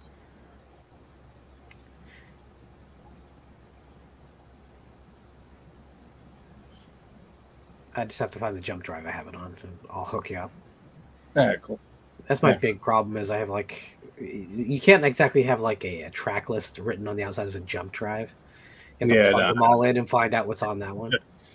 Yeah, I got like 5 terabytes of music I've been collecting like since Napster started. Like, so I have a few external hard drives with just mad music on it.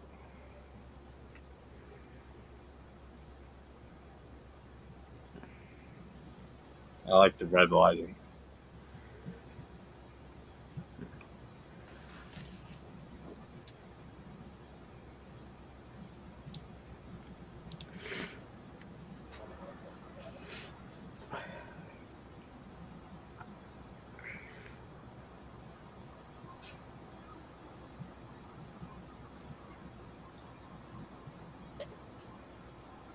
And I like the story in these movies. Like, they have heart to them. Like the stories, like the story that unravels, like formulaically, admittedly, throughout all these movies, but it's done well. And you care about the characters? Oh my god! Yeah, exactly. Who knew that was possible? Shock.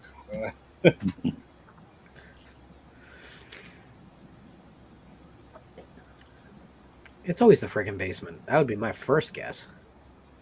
Oh yeah, because we got this shot before. It also represents the deepest, darkest places.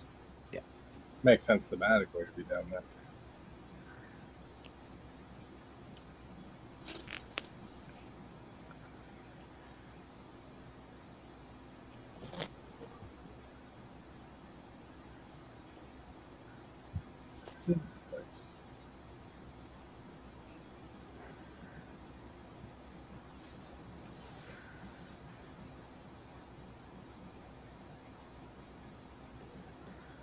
His movies never feel as long as they are. No. Like we're an hour 14 or so. Like it's like almost 40. There's like 40 minutes left, but it doesn't feel like it's been an hour and 15 minutes. And then this is like getting right into Act 3 here, where it all just gets amazing. It's because there's always something interesting on screen to look at. Yeah.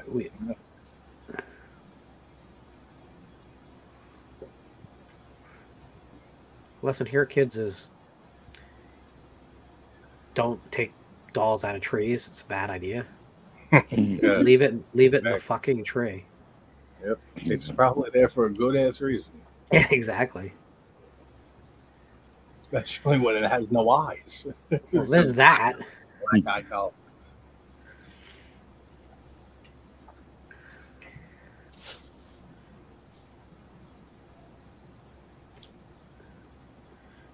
Dun, dun, Oh dun. my god! Messing with the help again.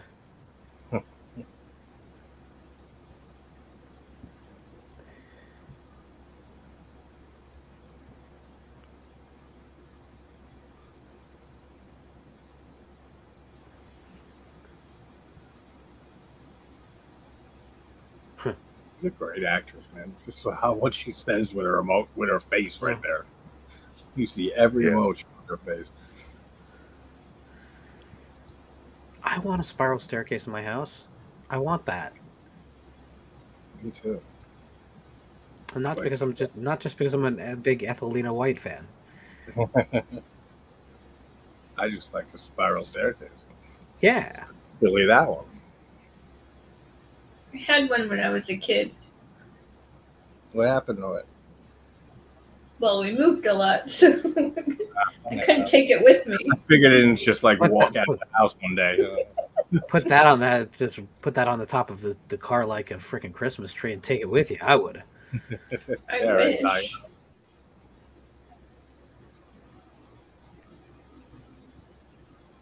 Well, there's that. Bad Oh.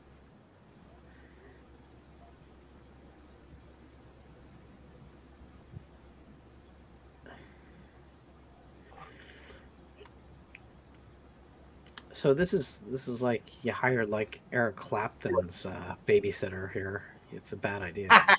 Oh shit. Was that an inappropriate joke? I don't know. No. No, because we're talking about Eric Clapton, so instantaneously it's acceptable. Yeah. Because he's a piece of shit.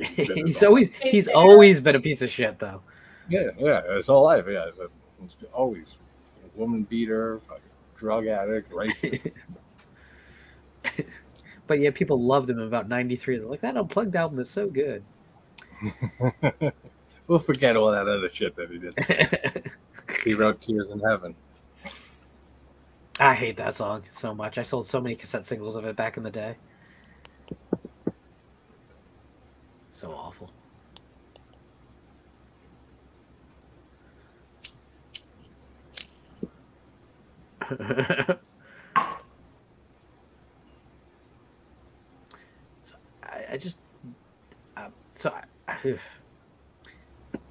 I don't think he killed the daughter to try and steal the husband away.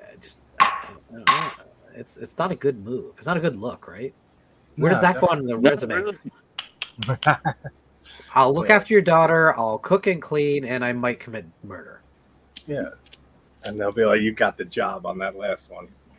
We weren't sure, and then we saw under special qualifications cutting brake lines, and I was good.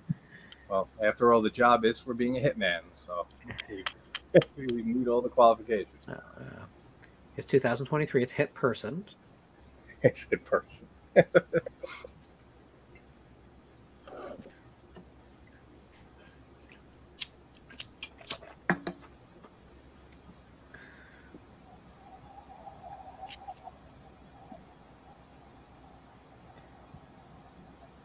Here's your shirt, Mr. Sexy Aldo.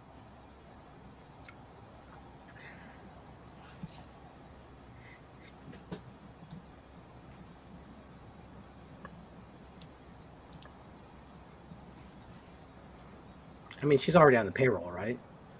Yeah, so she can do a little bit extra work. Yeah. I mean, there's consent, and then there's consent. Yeah, and they do happy endings. That joke really went over the line. Wait, say it one more time. Well, there's consent, and then there's consent. Yeah, that went over my head. It's okay. Yeah.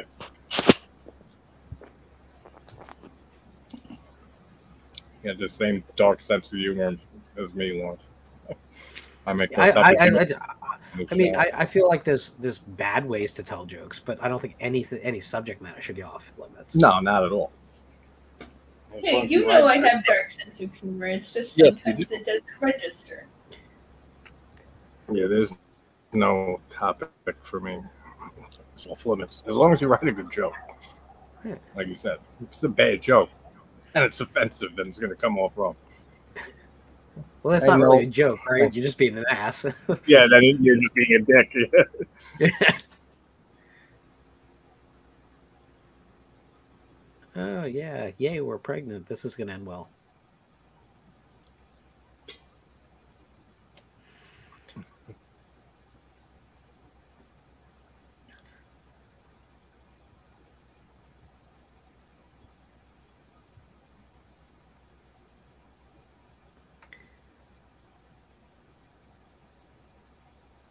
And what's the old rule that you got to keep your side piece at least 2 zip codes away?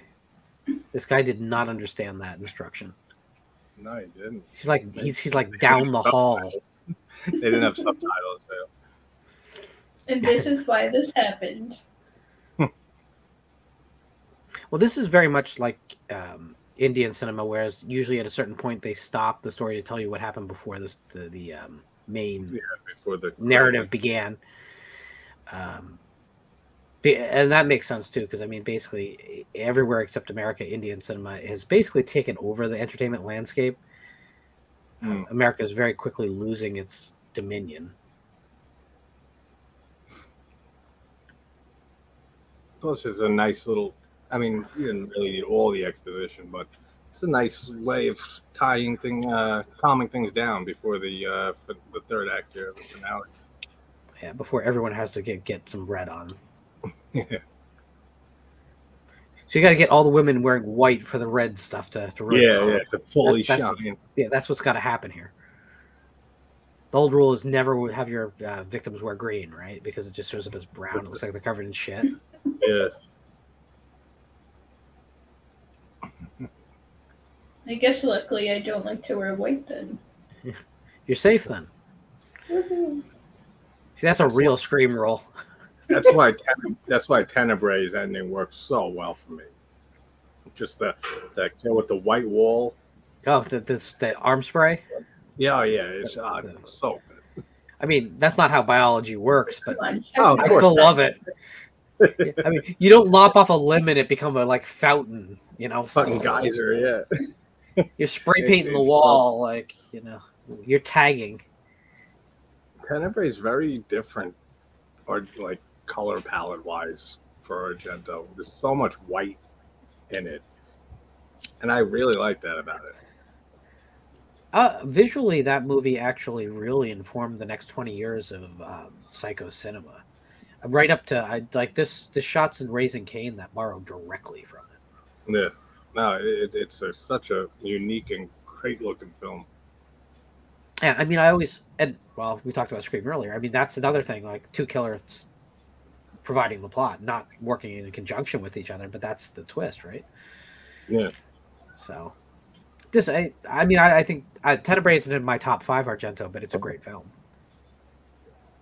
Yeah, no, I love Tenebrae. It's probably it's in my top 5. Yeah, probably maybe at number 3. Opera is probably my favorite Argento, and Inferno was up there too. I love Inferno. I mean, Deep Red is probably on the whole my favorite. Yeah, Deep Red is probably. I'd say it's his best film, even if it's not my favorite.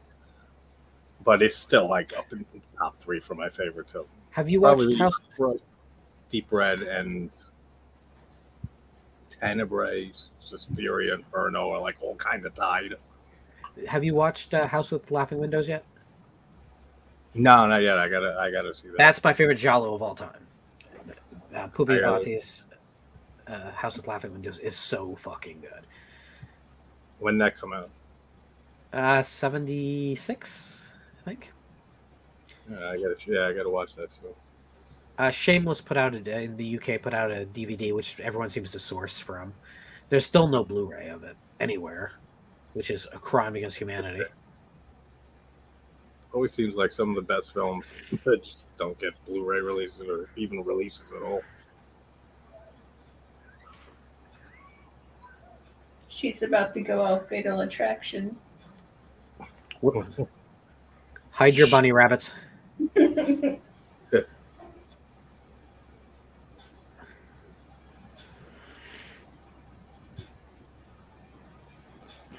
And just so you know, the ropes that they tied were extremely loose. She could have easily gotten out of those. Oh yeah. I guess they needed the actors to be able to get out of you.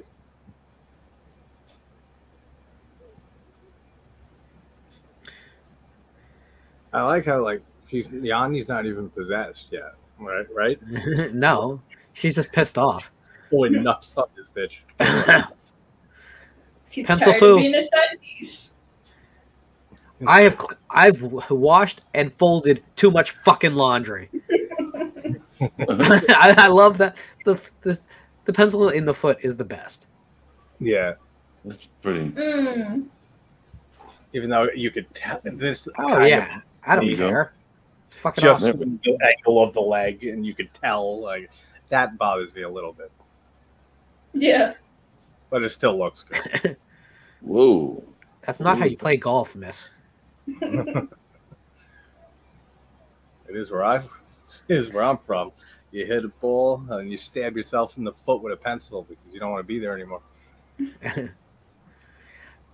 The thing about Rocky's horror films is everyone bleeds. Yep. And that was clearly not a stunt actor. I'm just pointing out. I love that shot.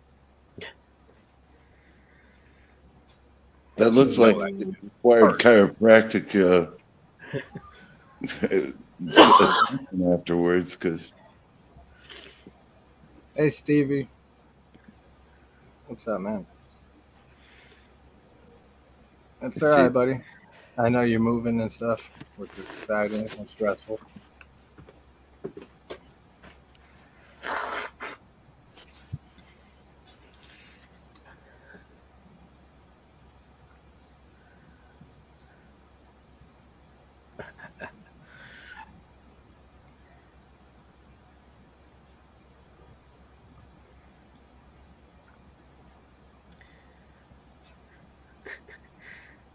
I just love the chaos. I know, it's just unrelenting.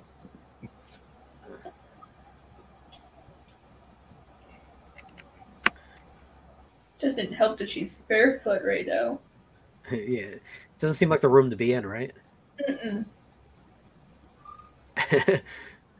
Everyone grab a piece of broken glass. We got work to do.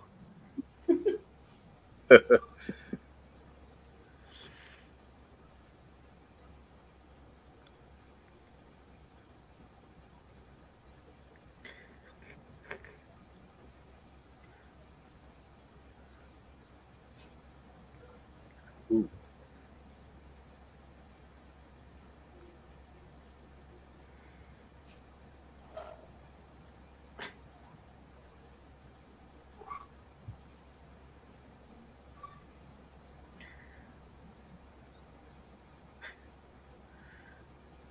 It's kind of funny how they look like they look as fucked up as the two women from Inside. Right. It's not the demonic possession hasn't even begun. Like This dude's pulling glass out of his arm. Yeah. Wow, you know? I would not want to wake up from that. You're gonna need a skin graft and a hell of a tattoo design to cover that shit up. Yeah. Making a tattoo of a piece of broken glass just for the irony.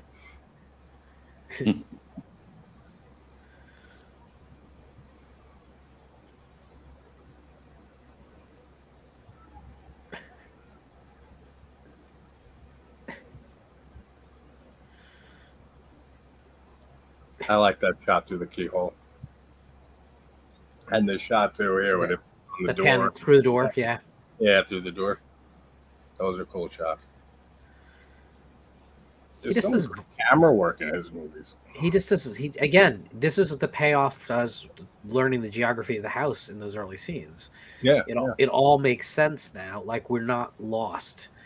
Yep. And you might not realize it, but when you watch a lot of modern American films, Smile's a great example. Like, it never bothers to explain how that house works, so things just happen places.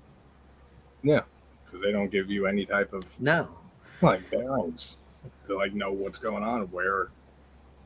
Yeah, like the layout of the house, like so. They climatically revisit her house, and it's like we don't know that place at all. Yeah, I didn't care for Smile that much at all. I didn't either.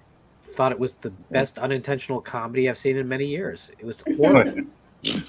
The scene with the dead cat is gold. That's comedy gold. She's spinning around the room like holding her dead cat. Ah! It's like, oh my god. I was laughing so hard. Other people in the theater are like freaked out. I'm just laughing because that was funny. That's what I laugh at a lot of shit like that. Yeah. People will be like, why are you laughing? They'll be like, nah, it's funny. Goodbye, Myra. Oh boy. Or not. There it is. Interception. I love that. The eye fucking falls. It looks so good. There was hope for a minute there until it just like that. That's plummeted great. to the floor. That's a great gag. Did your eyeball just fall out? Oh my god. Whoa. Go Rocky, man. Wow. Don't get the shit in American films. So nope. Took him a while to get through that door.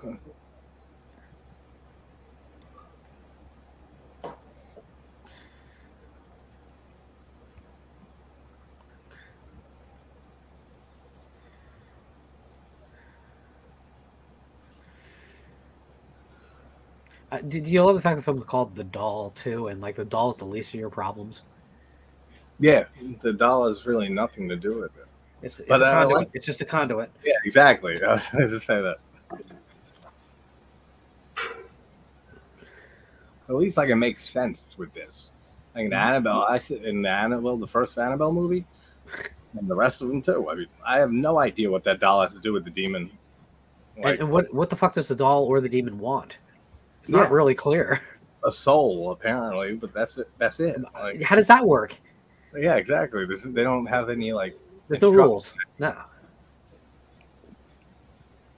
They could just have like the demons could be nicer. They could just be like, "Here, I want your soul. You're gonna give it." Listen, I will make a deal with that demon depending on what they have to offer. Yeah. What if she wanted to play Monopoly? Maybe. Well, no one's ever actually played Monopoly in the correct way with the instructions, so. That's what I'm saying. All I know is that the green hotels are like how you supposedly win, but I don't know. Dude, the makeup is so good with the possession of these movies. It looks so good.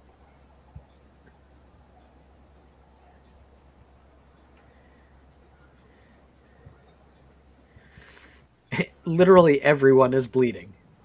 Yeah. Holding their arm. Other guys. Just the way. You see, that's the thing though. Like, how are we supposed to believe that Stevie, like, people faced a real threat? I really like. Oh, yeah. How are we supposed to don't believe see that there's a real threat if no one ever really gets hurt? Yeah. This guy's never going to walk properly again in life. Goes back to what you were saying. Yeah. Yeah. Like you were saying earlier, how in America it's just beauty queens and pretty boys and stuff like that, and it's just, or if when it's just an actor or actress that you know so well, it takes you out of it a little bit. Even if it's an actor and actress that you love, just because you're recognizing that person. Like that's what I like about foreign horror too. It's like I don't know any of these actors or actresses, so it feels more genuine to me. Like it's not like seeing like, oh, there's the Warrens, but it's there's Vera Farmiga, Patrick Wilson. Yeah, is she fighting Godzilla or ghosts? We're not sure. How many times has this bitch been stabbed at this point? She's doing well, though. Many. And she's missing an eye, too. The sound design is great with this. This isn't claustrophobic at all. Yeah, I know, right? I wouldn't want it there by myself, let alone with a possessed fucking woman that I screwed her husband, killed her daughter. That's the thing. Like, who are we supposed to be rooting for?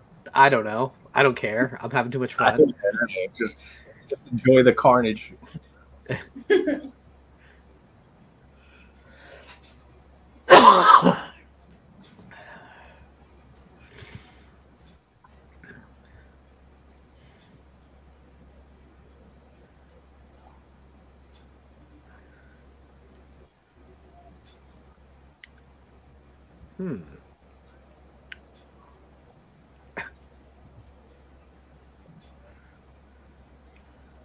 Everyone's in the ductwork at this house.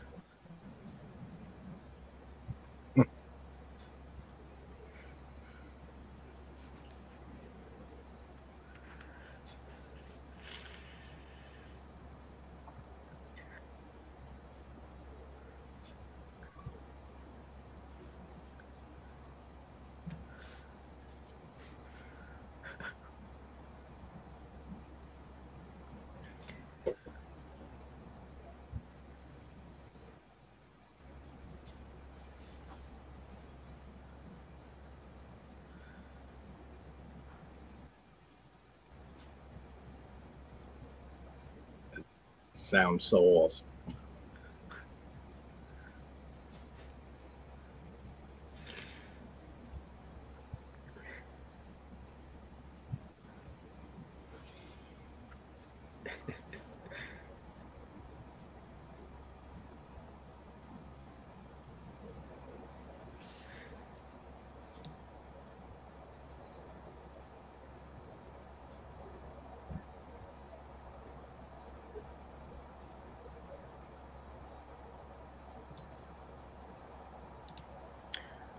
They're like, well, now we have it under control. Nothing bad will happen now.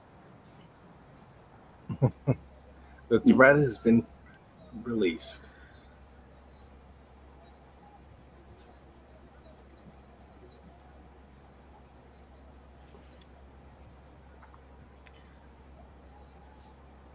And yeah, Lorne, like you were saying, with how progressive the religion is there, but it adds so much to these scenes like this. Like you just don't see sessions like this.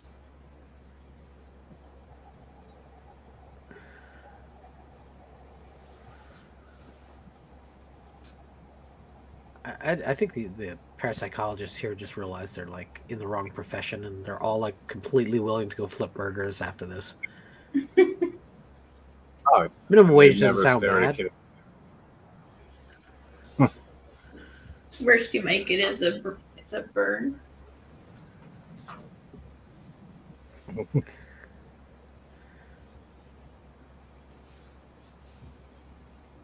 all is well in Tinseltown.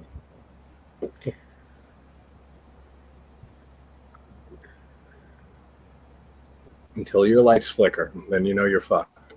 Yeah, pretty much means a lot of shit's happening. Look at these guys. This is like someone's bachelor party. They're all struggling in at 3 a.m. Covered in blood, probably having all committed a crime. Yeah, these people fucked each other up real bad. Bam. Oh. This is like the Hangover Unleashed.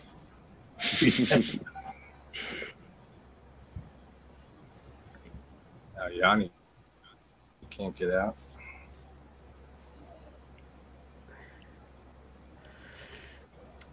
So do you let her die or do you try and save her? I know the two of you are angry. Understatement.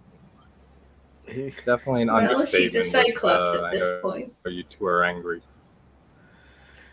I know she killed your daughter and all, but yeah, don't be angry. But clearly, your daughter was a bitch. Have you not been paying attention? Fucking murderous. Yeah, all right. Pay attention to how your kid actually.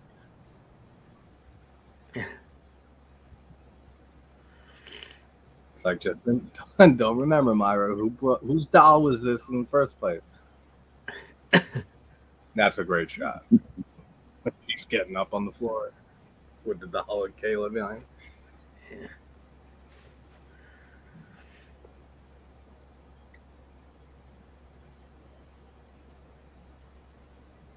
Even the doll is fucking bleeding. It's like, yeah, that's funny. How much blood do you want in this film? Yes. I want the doll bleeding out the eye. That's pretty. Yeah. Some Fulci level like ocular damage there.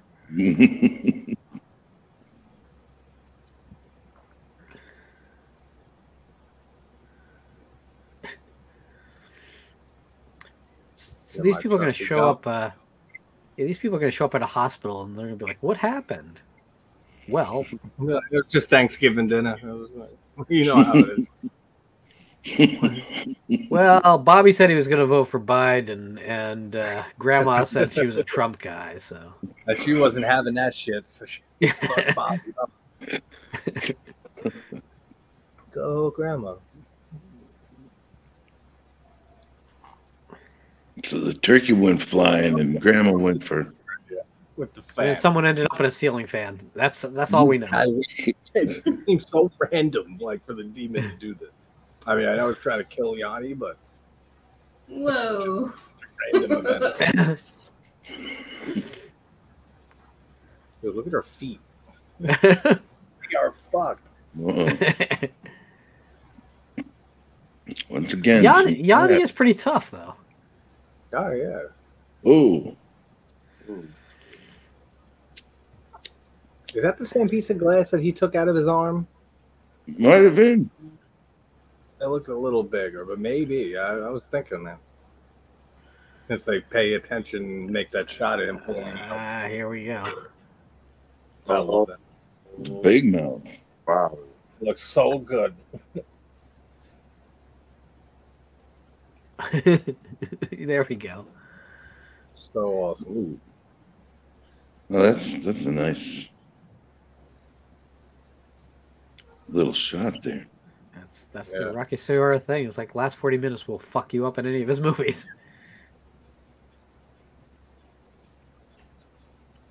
That's great how it is too, because it's already like double what you get in a regular like finale in the horror movie. 20 minutes. You get like 10 minutes, right? Yeah, there's like 40 minutes, 45 minutes nonstop, unrelentless at the end of the movie.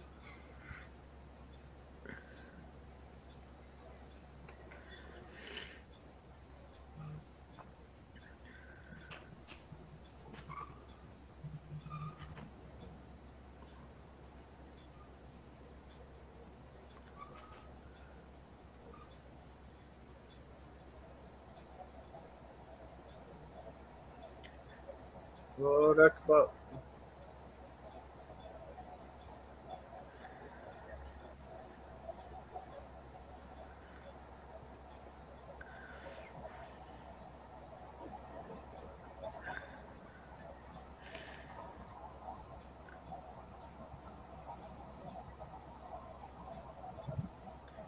So how many stitches do you think total they all need?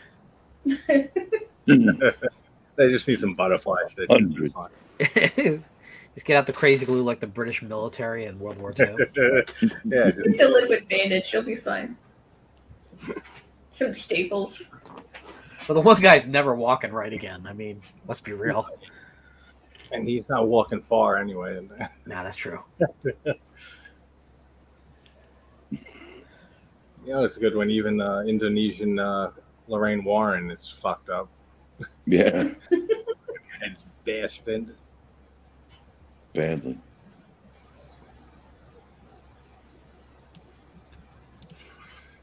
While Vera Farmiga gets to just yell a demon's name at it and it's gone.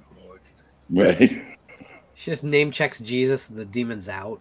Yeah. That's it. I know your name, Valak. You gave it to me. It's Valak. Oh shit. Oh my The Oh, fact they damn. The Damn, fact the character actress knows who I am. I better go.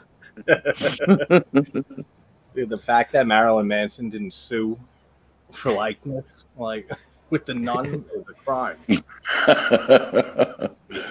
For just like likeness. Looks just like him. Yeah.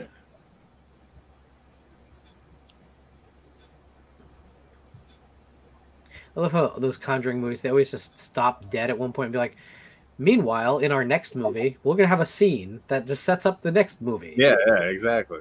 And it never has consequences beyond that scene. It's just like, oh, this is the crazy ghost of a crooked man. It's like a mini trailer for the next movie. Yeah, fuck you guys. They were supposed to do that Crooked Man spinoff, and that never happened. And Annabelle Creation has that thing with the scarecrow thing. Right. I'm just like, is this going to be a new thing we got to worry about? Like, popping up. Nah, screw it. Let's just do Nun 2. Okay, I'm laughing at what Sarah said. Yeah. Let's play it safe and with the good movie that went over well with everybody. Do a sequel to that. Even See, the if Jason Blum had any balls or integrity, he would just hire Rocky Soraya to come over and save the Conjuring universe. Oh yeah, that I love. The shot, of the kid is just so fantastic. That is pretty funny. I got to admit, she came in at just the right time for. Can you put Sarah's comment up because it's funny as hell? Yeah. And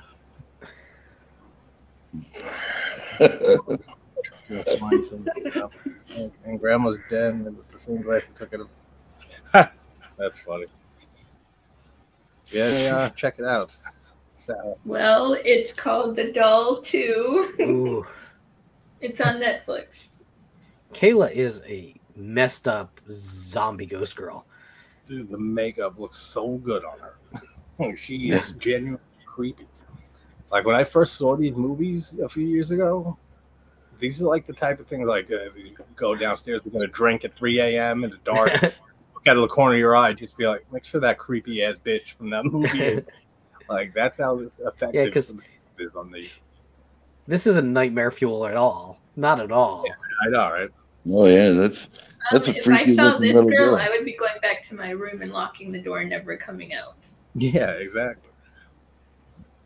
Or perhaps jumping out the window. I prefer you just go lock yourself in your room, but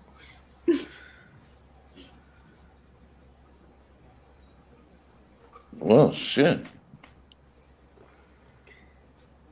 She went back into the light.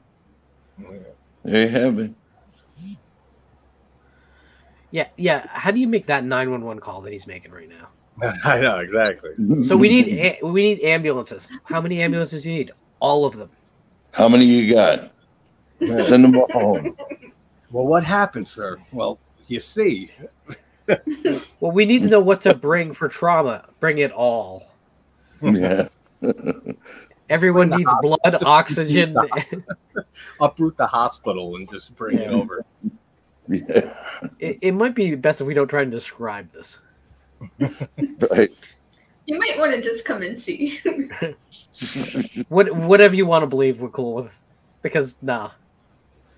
Blood, that's all you need to know. They're looking at each other very differently for some wild reasons. You know, Lorne, what I never got at the in the next film, what kind of like Aldo's position, but like how his like character in the next movie ends with him getting arrested. How? Yeah, I don't know. What him like they're gonna prove that? Yeah, I don't know. Like that makes sense. And I was looking at it, I was like, yeah, but how are they proving any of this? They're going to put spectral evidence back on that. Maybe in Indonesia, exactly. spectral evidence is allowed. I don't know. Hasn't been allowed here since the witch trials, but yeah, I don't think you never know. But they ain't explaining that. Yeah. Well, and the fourth film is so detached that you don't have to worry about it. Yeah. The fourth film called 3. I think it's interesting how you have the first one, and then you have this and Sabrina that are so heavily tied together, and then the Doll 3 that's completely its own thing too. Loris isn't back, or is she? She is. But the roles cut down significantly. Oh, okay.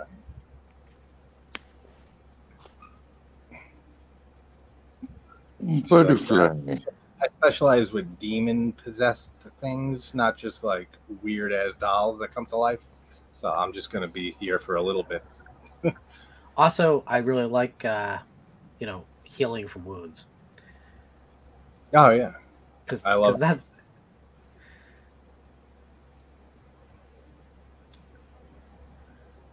Just giving her hope and stuff is cool with the butterfly, like it's Kayla.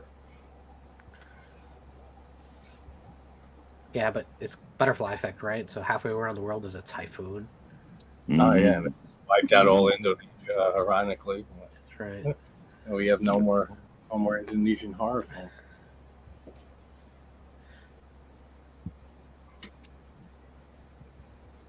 I'll wait here because I really don't want to actually have to move because it hurts. See,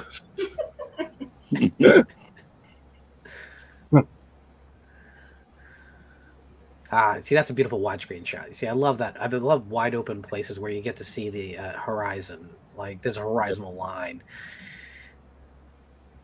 That's why I'm a sucker for like things like David Lynch's Dune. I know it's not a great film, but you have all those wide shots. No, yeah, it's just gorgeous. Amazingly well. It's Lynch, even though it's not a great movie. It is. He didn't want to even do it. Yeah, but he turned down Return of the Jedi to do it, so there you go. Probably the right move.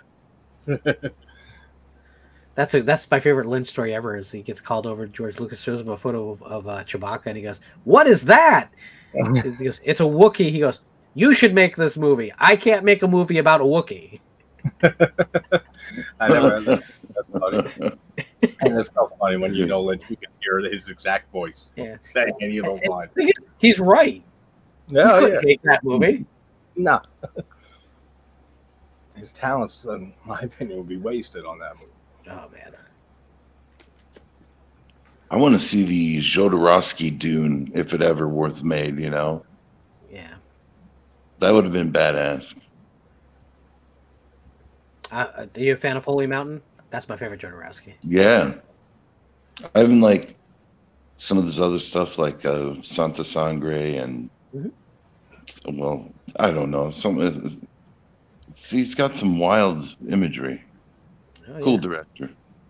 I would have loved to have seen him do Dune, but I still do agree with you on David Lynch's Dune. The story is a bit weird, but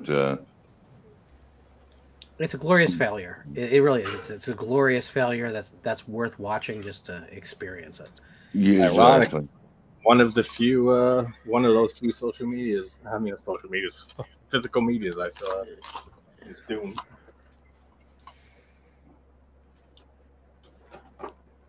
All right then. They got the love. It's fine. It's cool. Nothing bad will happen until the next film. Ever. Until next. And he won't even be around to see it. Nah. Hey Sabrina, what have you been doing?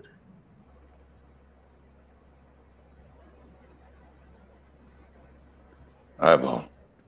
The doll too, with that creepy ass doll.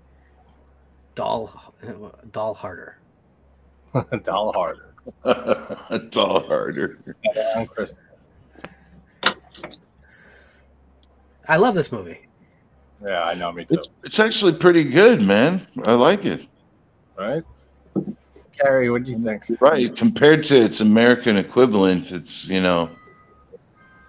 by far the superior, and it's right. It's paced properly. It's all there in a nice package. You don't wait for anything. It's all visually interesting.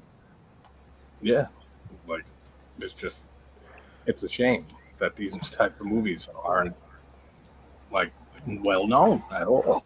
Yeah, they can't invade American pop You culture. had seen, of course, you've seen. I'm guessing. I saw The Devil. Hmm? Yeah, me and Stevie were supposed to do a stream talking about that for like weeks, but then he fell asleep like twice on it, and then we just kind of never like got back to it. But we got to still. Carey, what did you think? I liked it. It was visually beautiful and it kept me engaged. It was great. And I'm not crazy about subtitles, but I really liked it. Cool. Good. Alexey, what's up? You've been quiet. I know. Yeah. No, I was really into it. I enjoyed it a lot. It was, very engrossing. I liked the sense of style. One thing that I noticed that was something that was apparent watching the first one, or what I did watch of it, is that everything is lit like very strikingly well. Like even in scenes that are darker, you can still actually see what's going on. The action's never like obstructed because something looks shoddy or anything like that. It's always very crisp and clear. Yeah. No, yeah, it's shot very well, and just the whole pacing of it is great. Like I was saying earlier, like it doesn't feel like you hit the hour mark and have an hour left. Then it doesn't matter because in 15 minutes to that hour mark, it's just all out war. Like yeah, that third act was pretty awesome. Yeah, that was fun. Just with the eye gag looks fantastic. Yeah. I mean, they use just enough CGI to where it doesn't look gaudy, and then there's enough practical effects there to please a gorehound, So most of it, I would say, is practical. There is some CGI, but right, just a little bit. That's what I'm saying. It's mostly practical, but like where they had to use CGI, it was well done. And that's where I'm fine with CGI, because I'll always side with practical. I mean, The Thing is my favorite movie of all time, and I think that has the greatest practical effects. Oh yeah, it. I'll always side with practical effects, but like if you have to do it in a way like this, like I'd always prefer that eyeball fall couldn't have been done without a good. That had to have been at least partially digital, Well, the chest stabs definitely were, because the knife was CGI knife, but it doesn't matter because you're not expecting the hits to come that fast and the blood to be that forceful, so it doesn't matter, right? Yeah, CGI is. You don't realize CGI is not our enemy. It's just used lazy too often. That's what I was starting to get. It's used too much. Yes. Like I always want practical as much as possible, especially horror, like mostly with horror. But then, like, if you need to touch it up with CGI, or if you need to do like an impossible shot or something like that, and you can't do anyway, then of course, like by all means, as long as it's well done and it doesn't look absolutely terrible. But if a director and a movie can get away with as much practical as possible and just touch up with CGI a little bit where they need to, and it looks fine, then I'm fine with that. And then there's just movies that it's like whatever, just go balls to the wall, like Piranha 3D, 3 Double D, like movies like that. It's like go nuts. Like of course it's going to be mostly all CGI. Go crazy with it, because that's what you want to see. It's just all out craziness with those type of movies, like Final Destination too. I've been doing the series with that. Same thing with all those crazy kills, especially as it gets to the 4th, 5th one, which are cheaper feeling and looking, and pretty sure the budget was lower too. But the CGI, iffy in certain parts for sure. But in a Final Destination movie, it's like just whatever. Like go nuts, do what you can. I will tell you though, I mean, everyone always talks about the best CGI ever. They name check, of course, Jurassic Park, and some people go Terminator 2. Although I think I don't think Terminator 2 has aged quite as well as a lot of people claim in its CGI, but I'll tell you what, that log in Final Destination 2 didn't exist. It's not a physical thing. That is pure CGI, and it looks 100% like realistic. But it's so visually pleasing, though, the way that it bounces. Yeah. Awesome. So again, it's like I have no problem with CGI if it's done with care and integrity. Yeah. The problem is, like, I will never see that Ant-Man film that came out last weekend, but man, I look at those trailers and go, wow, it's like a computer threw up on screen and we're supposed to watch that shit. Yeah. Sorry, but no, never. And it's so disappointing when it's like, especially when it's a movie that you were into for a little bit, and then you start seeing just how just bombarded with CGI it is. And then there's just movies that are just ridiculous, like Jeepers Creepers Reborn. They used the scene when the kid goes into the woods to piss. That was CGI. It's the woods. Like, in the woods. And have this guy piss. Instead, you put a green screen and then put the woods in the green screen in the background. And it looks worse and stupid, but you paid probably more to do it when you could have just shot in the woods. Like, I don't know. But that movie has so much green screen all over the place. Same with Jeepers Creepers 3, which is why that series just has to be over with. Like, another bonus for pissing out in the woods is you don't have to clean it up. Yeah. I'm sure you. I mean, on a green screen set, you probably would. But like, yeah, it's like, dude, it's the woods. It's like the cheapest place you can film, like, or free, depending on where you are. I don't know why they didn't just shoot in the woods. Like, I don't know. That was such a bad movie. Yeah, that doesn't make sense. Yeah.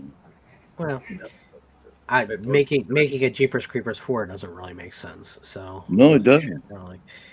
I still haven't seen that. I don't know if I've even seen the sequels, to be honest. I've seen the first one for sure, and first one I liked. Second one's not bad. I'm not a fan of it. Yeah, it's decent.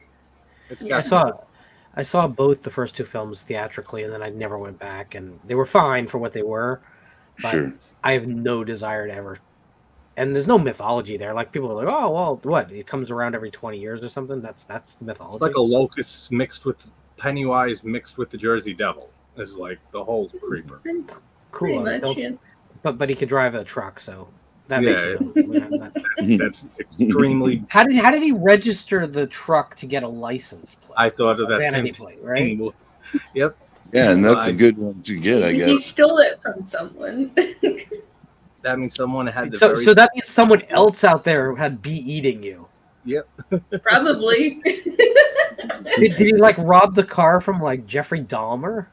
Probably. I mean, he looks like he acted like Leatherface. Maybe it's for driving cows, and there's people who like steak a lot, so it's their like vanity plate to tell those cows that drive out there not be eating you. Sure. I think you went a long way for that.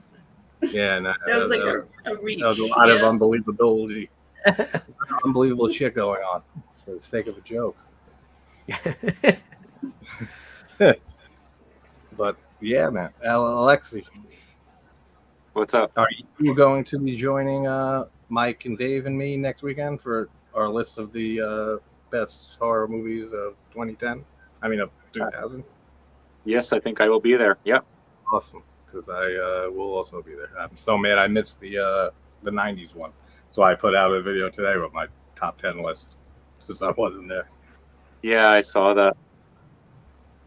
Yeah, I still got to watch that whole stream and hear you guys' list, because I started it a little bit ago, and then I was like, yeah, I got to charge my laptop, but I got to see your guys' picks, see if I approve. Yeah, we'll see. We'll see. Yes. I'm sure yours is fine. I know Scream is probably on there, so. Yeah, not so much for me, but I can't speak for the other guys. Poking fun. Yeah, I know. I like poking fun at Scream. Why don't you scream about it? But yeah, Sabrina, the next one. If you guys get time to watch that, definitely watch. Just watch all of them. But like, Sabrina is such a great companions, like decent sequel to this movie. Like very, very awesome. Yeah, like, I'm in. I'm gonna watch it for sure. Yeah, not as good as The Doll 2 for me, but it's probably my second favorite.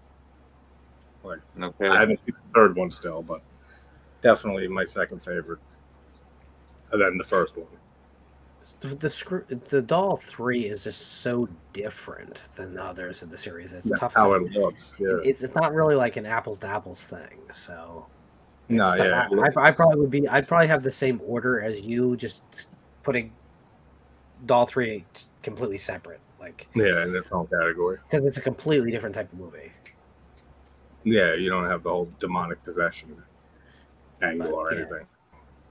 But yeah, Susanna Buried Alive is another great Rocky Suara film that you should definitely check out. And Third Eye and its sequel are both really very compelling. Very different type of horror. It's not a graphic type of horror. I remember the first one was kind of like, I was getting like, definitely some like Sixth Sense vibes and some just like totally different than this series. Yeah. Which was surprising when I saw the Third Eye the first time. Actually, that was the only time I saw it. I got to rewatch that too after rewatching the series. But and see the second one.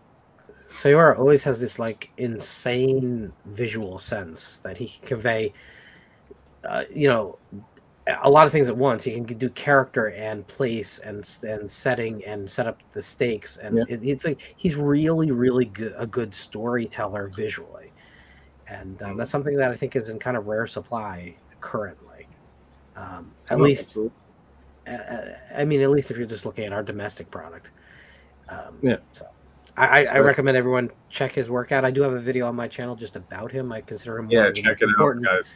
Sure, I consider him one of the most important horror directors working today. So, so it was really cool that to be invited on here to talk about this movie. It was really great because I don't do this kind of thing on my channel, so it was good to have the opportunity.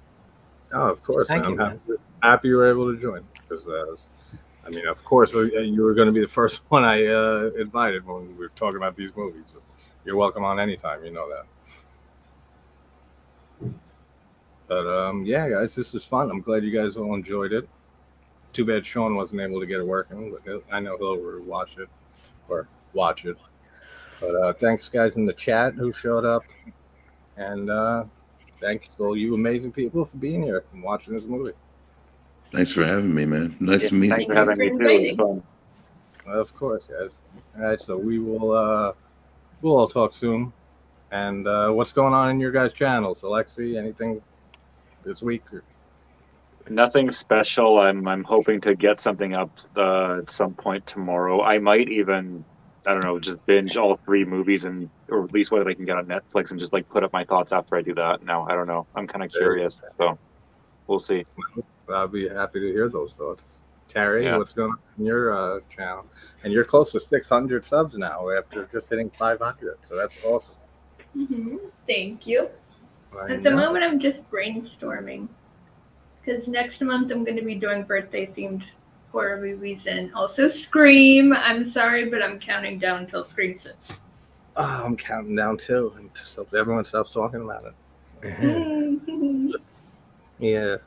But all right, that sounds good. So brainstorming is always a good thing. What's going on your channel? Horror YouTuber? Finishing up.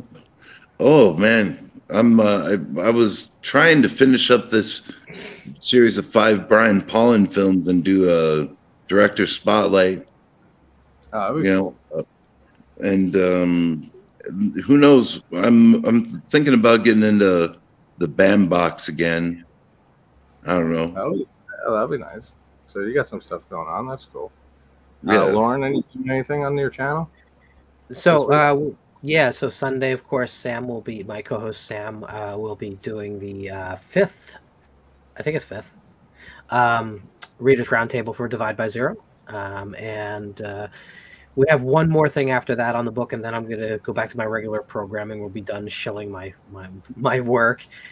And shortly thereafter, we'll be premiering the Cronenberg Autopsy series, which will take you through Cronenberg's discography and what the themes and how the storytelling actually works in a Cronenberg film. So going under the hood, and we'll see what happens after that. Sweet. I love Cronenberg, so I'll definitely be checking those out. He's an incredibly important filmmaker as far as I'm concerned. Oh, yeah. And then his son's doing good too. Have you seen Infinity Pool? Because I just did. I like Brendan Cronenberg, but I think that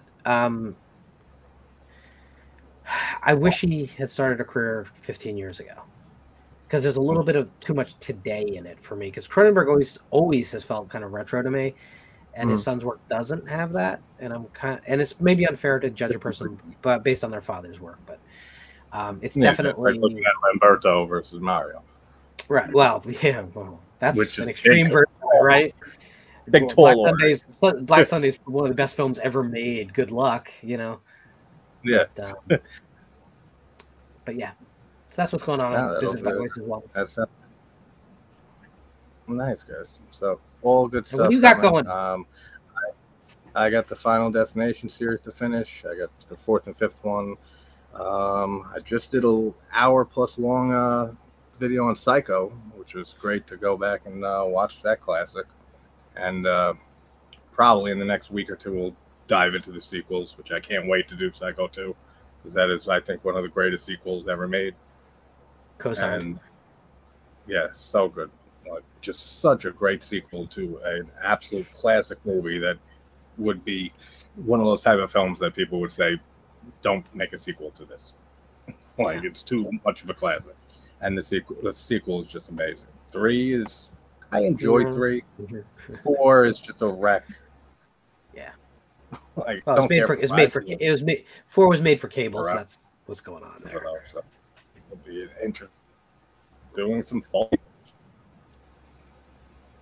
Yeah. And then I'm just gonna dive into more Fulci. I haven't covered Fulci since the Gates of Hell trilogy. No, I did Zombie last month.